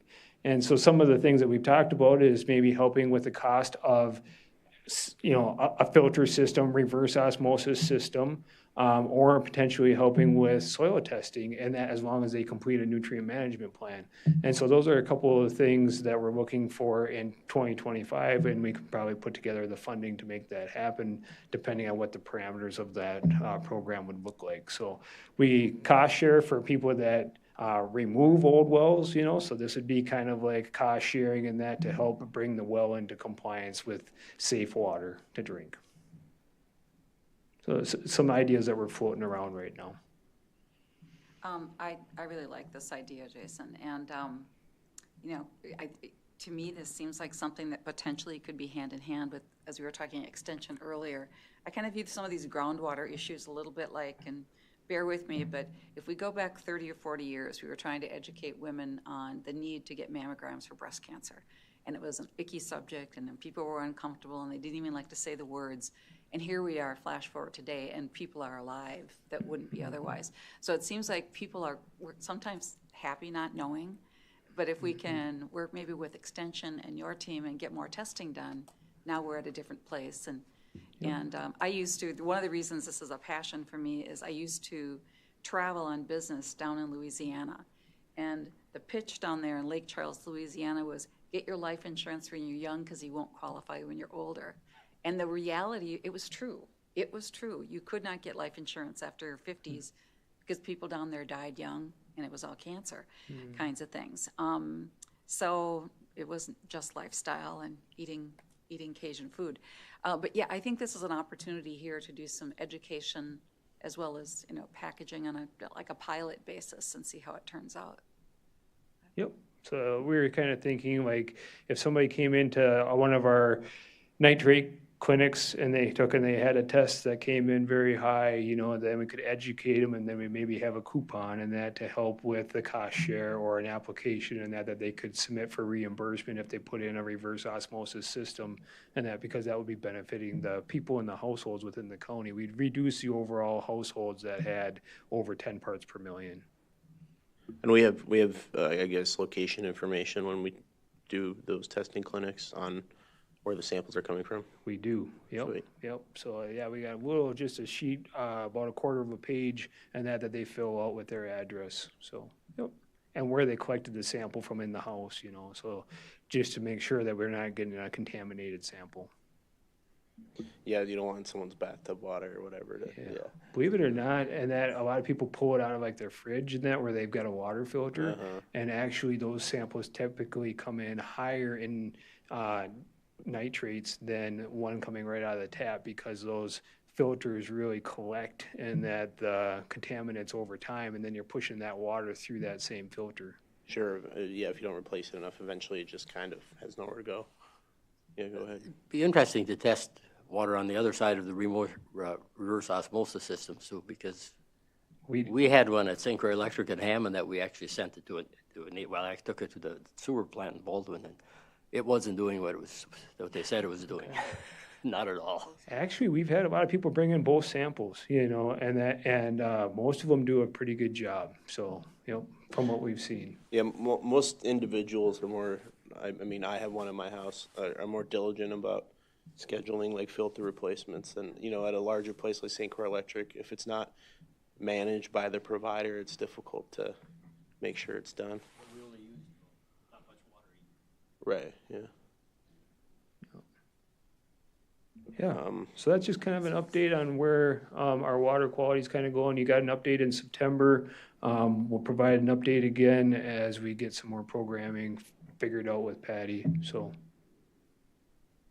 And then next we have, if everyone's good with that agenda item, we'll move on to the update on the 2024 and 2025 recycling events. Yeah, so Chris had a very successful year with her collection events in 2024. If you look at those tonnages, depending on which item you're looking at, seeing anywhere between 400 and 700% growth in 1 year, year to year from 2023. And so a lot of that has to do with free, and that we were able to take and partner with new vendors, and they were willing to take the products, and so it got to be very popular. We've heard a lot of positive feedback from the towns also, because a lot of the stuff that we were collecting is stuff that they normally find along their road in the ditch or whatever. And so for 2025, we've already reached out to our current vendors that we partnered with in 2024, and they are willing to take and do similar programs with us in 2025. But we're going to take and try to spread them out a little bit more in that. And so we're looking at having 3 events in the spring and 3 events in the fall is kind of the thought process. During the summer, and then a lot of people are gone on trips and stuff, and it's hard to take and for us to get the staff and that to volunteer. That being said, and that the county board has so far approved and that the funding and that for the Hudson Highway shop facility. And every September in the past, we've held the hazardous waste clean sweep event out there. And so since that project could be potentially under construction next year, we don't really have another venue in that to have that event. And so one of the things and that we're fortunate to have in St. Croix County is our vendor for the hazardous waste removal is located in Somerset. And we partnered with them on a smaller scale in 2024 for a hazardous waste voucher program. And we had pretty good results in that for the first year, considering we had a maximum cap of $40 per voucher, and we didn't take any paints. And so what we're looking for in 2025 is to do the hazardous waste voucher program only, not the clean sweep event. That clean sweep event for the 2 days in September this year, and that cost roughly $53,000.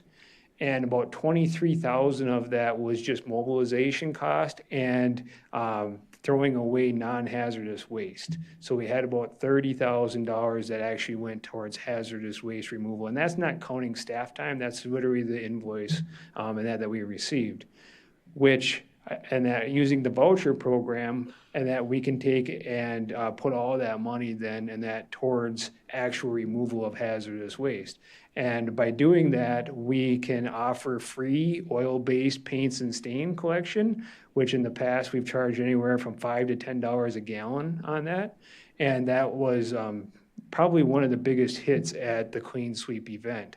And so also with LRI for 2025, we partnered with them to take devices with the batteries built in and that, like Supervisor Rice brought up a couple months ago. And so that's another option in that they can do through LRI. And so I'd just like to take and have a consensus from the committee that would be an okay change. And then what we take that hazardous waste funds and that for at least 2025, we'll see how the program goes.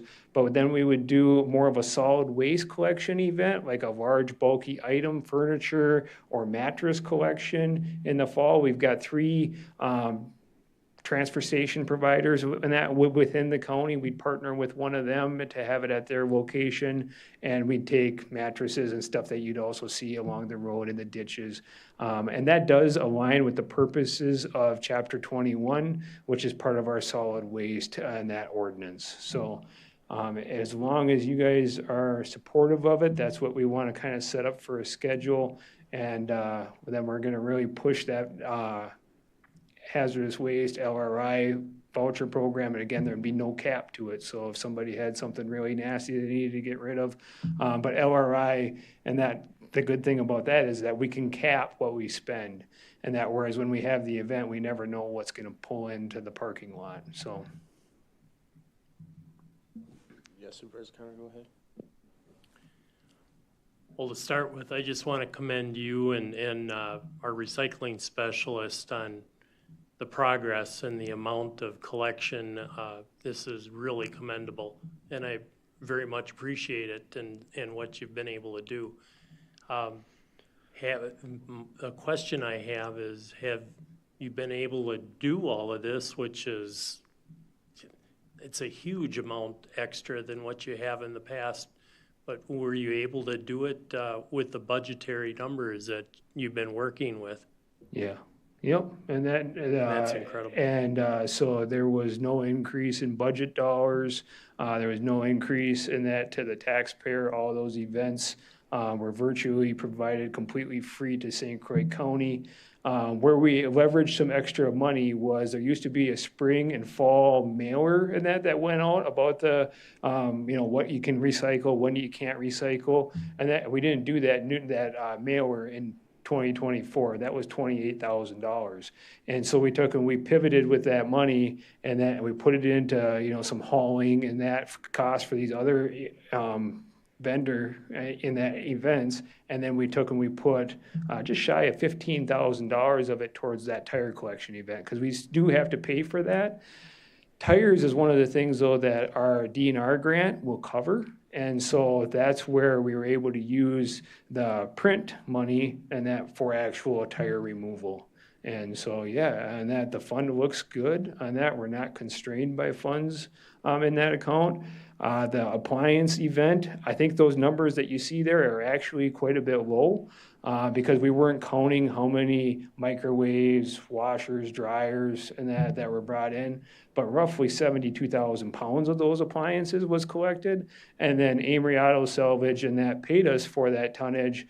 And that check was $3,102 that went to the Canine Fund. And so they kind of won out on that.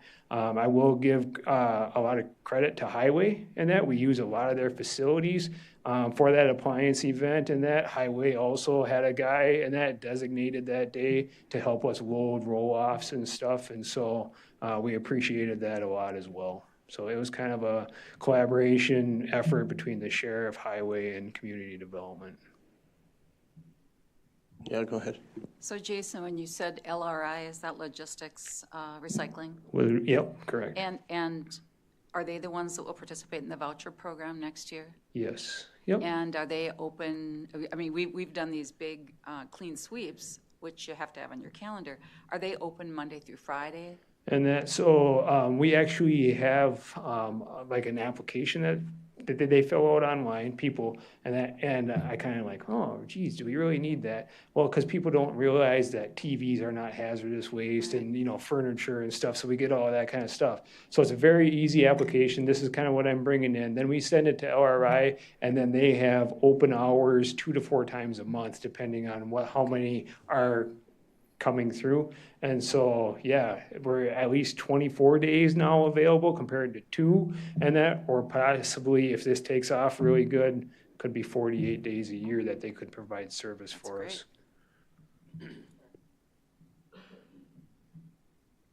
I suppose if they're regulated for days a month, it'd be mainly what would it be, mainly Saturdays, or would it be mainly weekdays?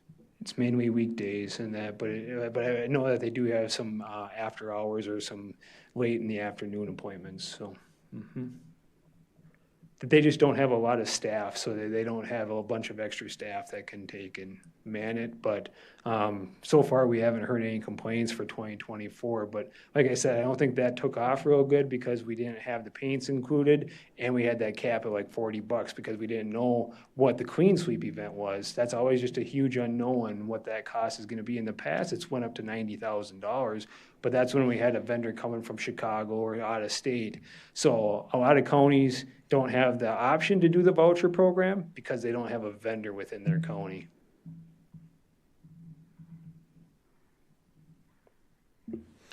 All right. Okay, so we're okay moving forward with just the large bulky object collection Anyone opposed event? to that? Okay. No, I'm good with that too. Yep, especially since the highway shop will be under construction. All right, we're good. It's good clarify. It's good to clarify. That's what he's looking for. Anyway, I'll move on to agenda item 10, a discussion on the county comprehensive plan amendment. Okay, thank you, Mr. Chair.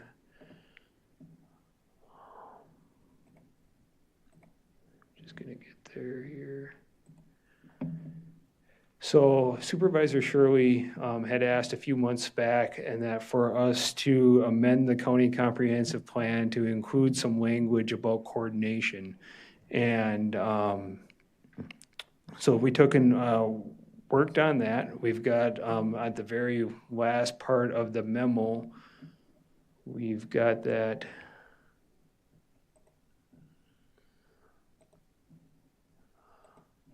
So at the very last page, the coordination is.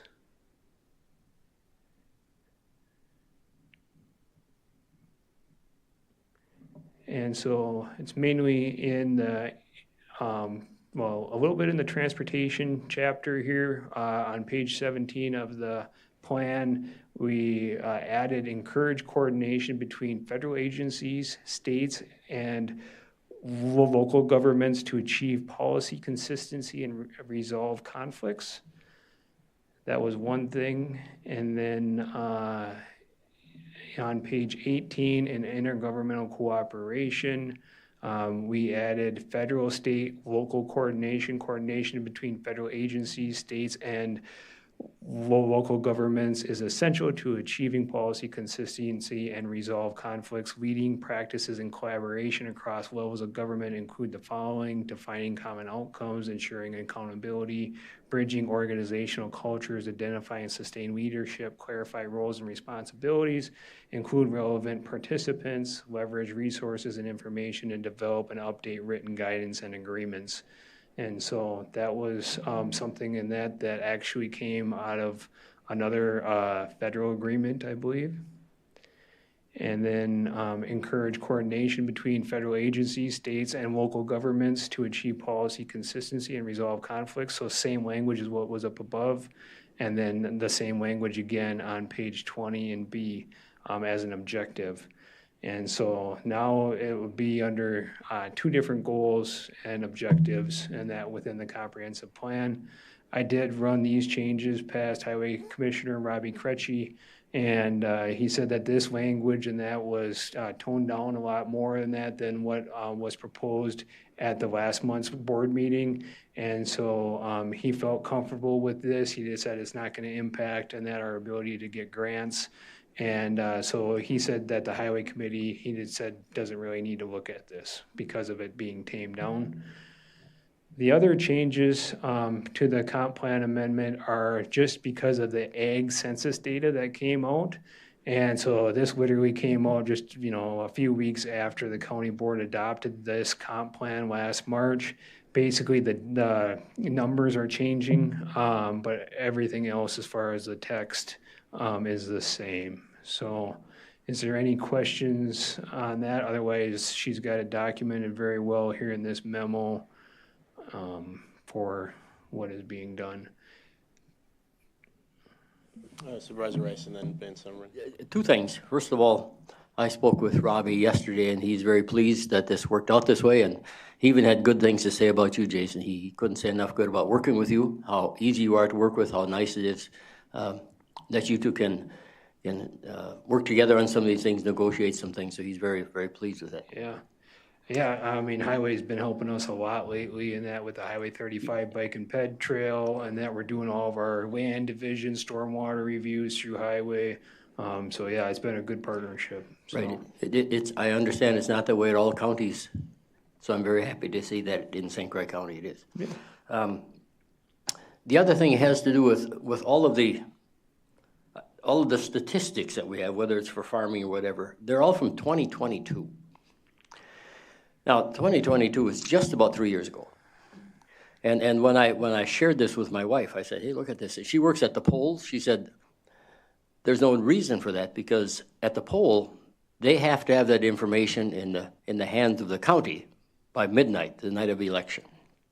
Because shortly after midnight, the results of the poll are there. Now here we're talking about something that's 3 years behind. And it's possible to have it. Is there any way of boosting that or I mean, some of these things, when you look at the number of farms and the number of acres and the number of dairy people over the last, from 22 to 24, there's been a lot of change in that.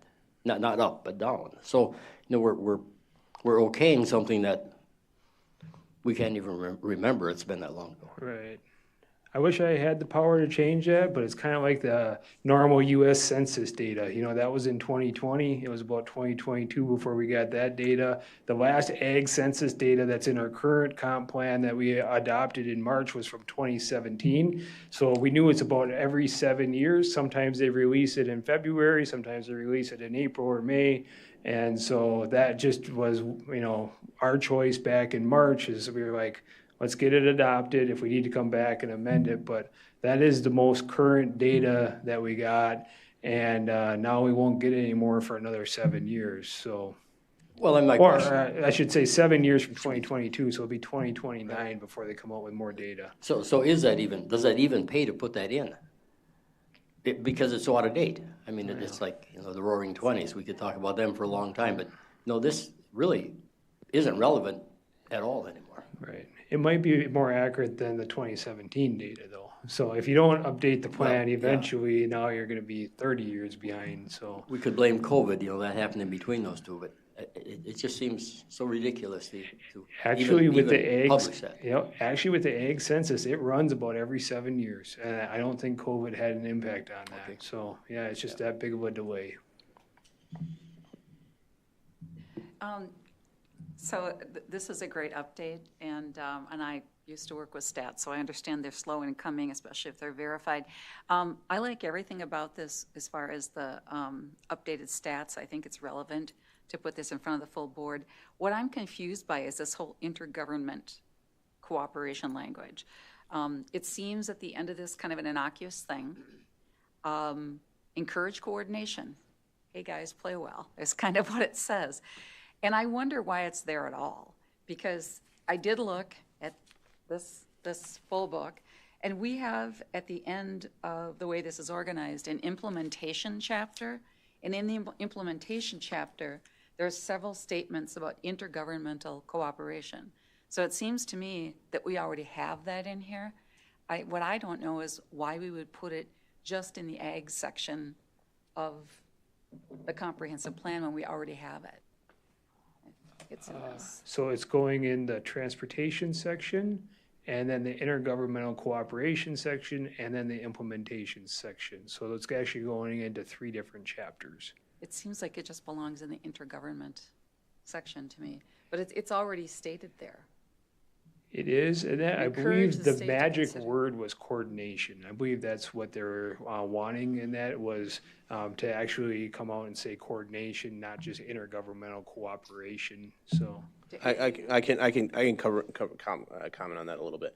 This language is based on specific federal statute that has been passed recently. So it actually is federal statute that this language is based on, and based on that federal statute, having this language, like it requires them to at least give us a say. And not saying that we have veto authority, and I think I'm understanding, but we have they have to at least hear our input. That makes sense. And that's based on the federal legislation that's been recently passed. That's the words it requires. That's kind of why this came up.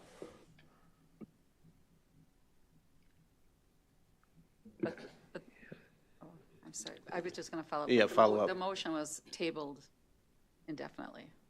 For that resolution, because the understanding was it was for that resolution because we were reviewing the comp plan. I have a question. So on page 4, where it talks about ag products, so it says ag products, St. Croix County ranked declined from 27 in 2007 to 30.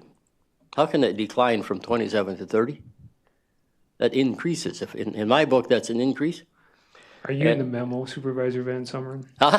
Are you in the memo, or are you No, in the I'm document? in the final one. Okay, page 4. Under state and national rank. And it is throughout the document. And this is not the only place where I've seen that. But I happen to note this page. This was the first one I saw. So the first thing under, right there. Okay, so you notice here, all ag products, St. Croix County ranked declined in Wisconsin from 27 to 30. And they declined from 33 to 22, that's a decline. But from 678 in the U.S. to 698, that's not a decline, that's an increase.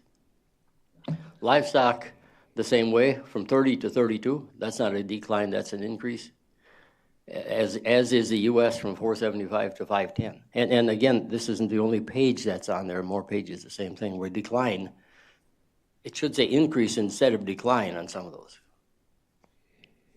33, yeah, so it's kind of backwards because we're considering rank here, so number 1 would be the best. And so for all ag products declining 27 to 30, and that means that we slipped in the overall Wisconsin county ranking from being the 27th biggest producer down to the 30th. And that on the crops side, going from 33 to 22, that should be, and that increased. And Right. and the US and that from 678 to 698, that would be decline. So we should split that out. Right, and same with livestock. And that livestock and that from 30 to thing. 32 would be a decline, and then decline from 475 to 510, yep. Yeah.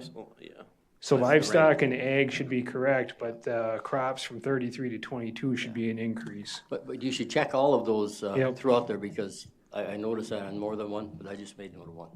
Thank you.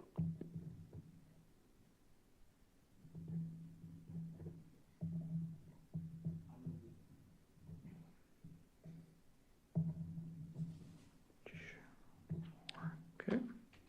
The other thing I noticed, Jason, on, like, these, I can physically read them, and that's on a nice big screen, but on some of those, you've got multiple charts next to each other, and they're super small, where, yeah, it was down further, I think. Okay. Oh, yeah, and that Nicole had one suggestion there, right here in that, so, that was my bad, I was supposed to bring that up to you. Do you like to see the line chart like this and that for the crop acres and that for the county? Or do you like the bar graph chart here and that for the crop usage in the county? So this would be a one or the other deal, because these are showing the same information. in the current draft, we've got this bar chart, so you can see, corn's kind of dropping a little bit, hay's dropping consistently, oats have dropped consistently, but then soybeans, boom, there's a big trend. So depends on what's easier to read for you.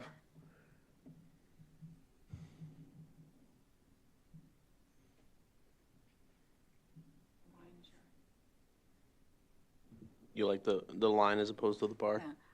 I think the line chart does a good job, but it's the data, the numbers might be helpful to include with that, but, Well, we would save that, yep. but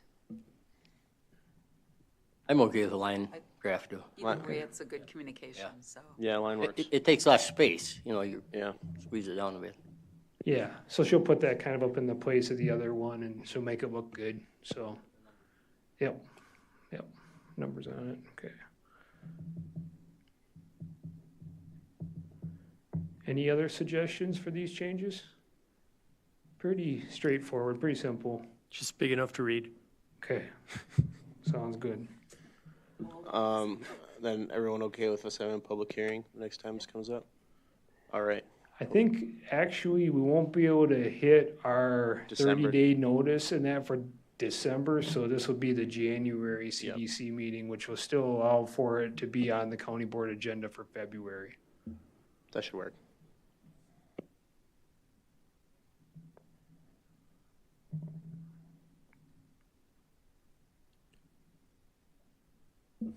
All right. Thank you for your work. Any requests for future agenda items? You wanted to talk about, or maybe you're gonna do it offline, but the evaluation criteria. Yep, she'll come ready in December, I believe, with evaluation criteria. So that's already on the docket For the for extension. extension, that's, Yep. say December? Yes. That's what we should have it on, yeah. Yep. And then obviously this will be on the January meeting, this comprehensive plan. Anything else you can think of? Maybe continuation of chapter 11 at Yeah. the next meeting, depending on how our special meeting on December 12th goes with the stakeholders. Yeah, that might be tough for December based on how bulky the changes are, I guess, but Yep. we'll see. That would require a public hearing too, wouldn't it, anyway? And that's gonna require, so the committee postponed Oh, the sure, yeah, we already- hearing, or you continued it actually, and That's so, but whenever it comes back before the committee, we will have to pick up that, hearing, finish the hearing, and That's then you right. guys will be able to act. That's So, right, yeah, yep. we already opened it, so we don't have to re-announce, that's right. Yep. Okay, so, yeah, maybe that one, but if not December, for sure, I bet January.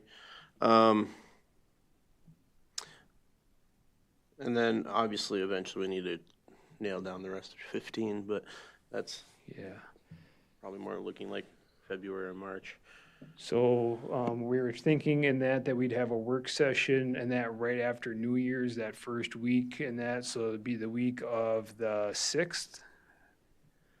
Someplace in there. Did we set up a date for that?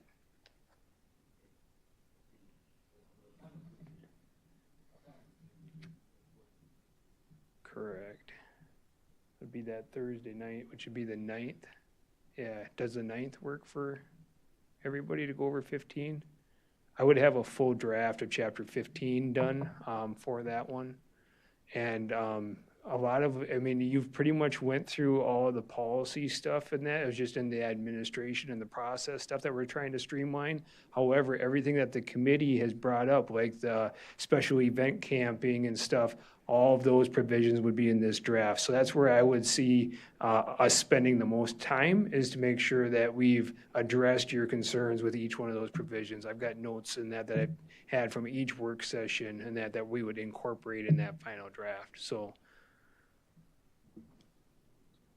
9th works for me. Okay, we'll do the 9th. Any other agenda items? I know we got a few, but they're kind of bulky, but it's okay. That's what we're here for. And obviously, any kind of rezonings or whatever that come up will come up. All right, any announcements? Yes. Yes. I just want to also thank you, Jason. I get the notices on the projects being done by community development for all of the different projects that you're putting out for bids, and I really appreciate getting those, so I get a chance to kind of review them and see the plans and see what's going on. So thank you for including us in on that. I appreciate it. Yeah, so 2025 is a big year for parks, and so we're really looking at evaluating our overhead cost. We can only do so much as far as revenue side, there's only gonna be so many people that are gonna come and camp, so many people that are gonna buy passes. And so, but what we do have complete control over is what we actually spend in our parks as far as garbage and septic pumping and, trying to take and still provide a very high level of service and that, but still in that, is there money to be saved? And so we just issued one this week in that about our sewer pumping, and just making sure that we're not being favoritism. We want to make sure that all providers in the county and that have a chance to bid, our work. And so it does take quite a bit of time, and then I get contacted by a lot of these builder exchange companies, these third parties and that, but it is worth it. And so that's just our bigger overall goal is in that with all the projects we've got going with Eckert and Pine Lake and stuff is just trying to refine our parks and that and try to make them as sustainable as possible. However, and that we realize that the county board has invested a lot of money in the parks. We've got some very nice park facilities, and we want to make sure that they're maintained very, very well so that they last a long period of time. And so that is important. So. Any other announcements? All right. I've got some, Mr. Oh, Chair. you do? All Sorry. right. Yeah. That's all right. That way I don't violate the open meetings law. And so the land and water tree and plant sale is online now. That went online on November 11th. We've got that new software program and that allows you to see the inventories, kind of like you're shopping on Amazon, for example. And so far, sales have been strong and consistent. And so one of the new things that we can take and do with our new software is we can take and actually have a wait list. And so if we have a particular species that sells out, then we'll be able to track it for next year. And that's so that we can try to meet that need for the people in that took and wanted it but couldn't get it. We also received a grant for 3-inch aerial photography and that through the Department of Military Affairs. And so what that does for the county is if we were to do our normal 6-inch aerial flight, it would have been $55,000. We got this grant and that was slightly over $100,000, but our cost in that as a county is only like $5,600 on that grant. And so it's, like, well, do you want poor quality imagery and pay 10 times as much, or do you want to take and have the better quality? And so, but we won't actually get that aerial photography as far as deliverables until late 2025. And that because they'll fly next spring, leaf off, and then it takes a while to take and break the data down into a usable format for us. So that is good news. That'll help that account that was in the red so much before. And so we're working on that. We also got groundwater. It's a new grant that we've never had before. It's a National Water Quality Inventory Grant, and it is to evaluate groundwater of the Kinnickinnick watershed. And so that area, and that encompasses the towns of Warren, Hammond, Aaron Prairie, and Baldwin. That watershed is roughly 67,000 acres. And when we do this plan, and that is like $50,000, that goes straight towards staff time to take and develop it. And then that'll open up money in that for future BMP practices and actual hardscape, practices to implement on the landscape. And so we've got that one going with Kinney. That works very nice with the trim grant that we got earlier in the year for $525,000.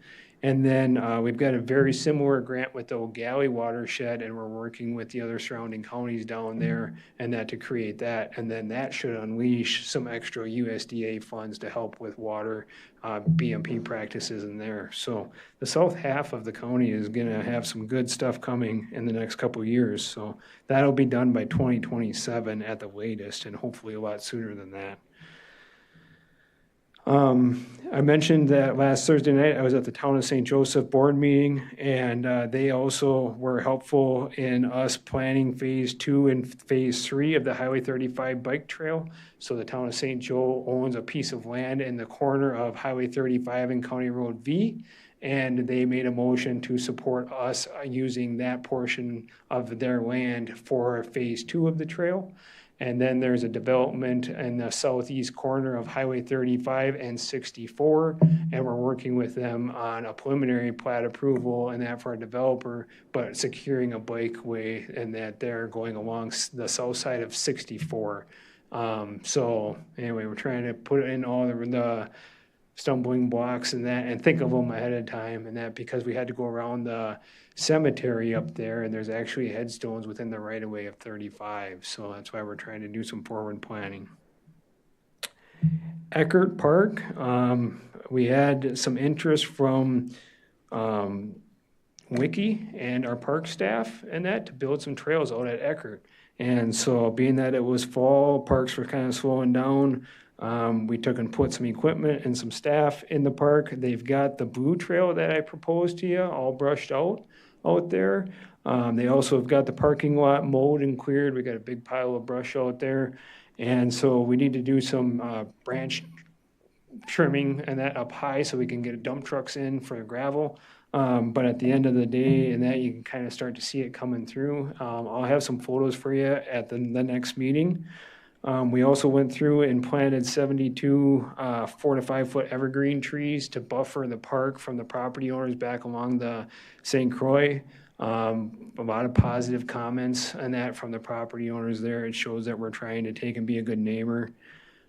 Speaking of neighbors and that, we sent out invitation to 45 property owners around the park. So that was all the property owners within 300 feet of the total park boundaries. And that because we're going to hold an open house on December 17th here upstairs. And we're going to go over the new plan, try to take and incorporate any of their comments, suggestions, and that into the new master plan, which John Hilgers is in the process of amending right now. And we plan to have that amended master plan to you for a first review in January as well. The Glen Hills KIP project, so the entrance building and the bathroom building are progressing, but it's been kind of slow. So anyway, the foundations are in, they're doing electrical, plumbing, and that, below the slabs and that, so those are all getting roughed in, and then we'll be hopefully pouring concrete, but the weather doesn't look favorable here coming up in the near future, so. And then Julie put together a Board of Adjustment, Town Planning Commission, and a Town Board training meeting on December 18th. That'll be at the Baldwin Ag Center. And Heather Amos, Corp Counsel, of course, and that was kind enough to also come and do Robert's Rules of Order and Parliamentary Procedure training and that for the towns. So that'll be a pretty well-attended meeting, I'm sure. So that's kind of what is going on outside of our daily functions, I guess, so. That's all I've got, unless you have any questions. Can't take them right now. We'll have to email them to you. Okay. All right, date of the next regularly scheduled meeting is December 19th. Obviously, the week before that on the 12th, we have the open house in Chapter 11. I would encourage everyone to attend that. We have stakeholders from all sides attending that, so we should do our best to be there too. That's at 5 p.m. in here. And obviously the 19th is at 5 p.m. in here. Otherwise, we'll now, we've completed all the agenda items, so we will now adjourn.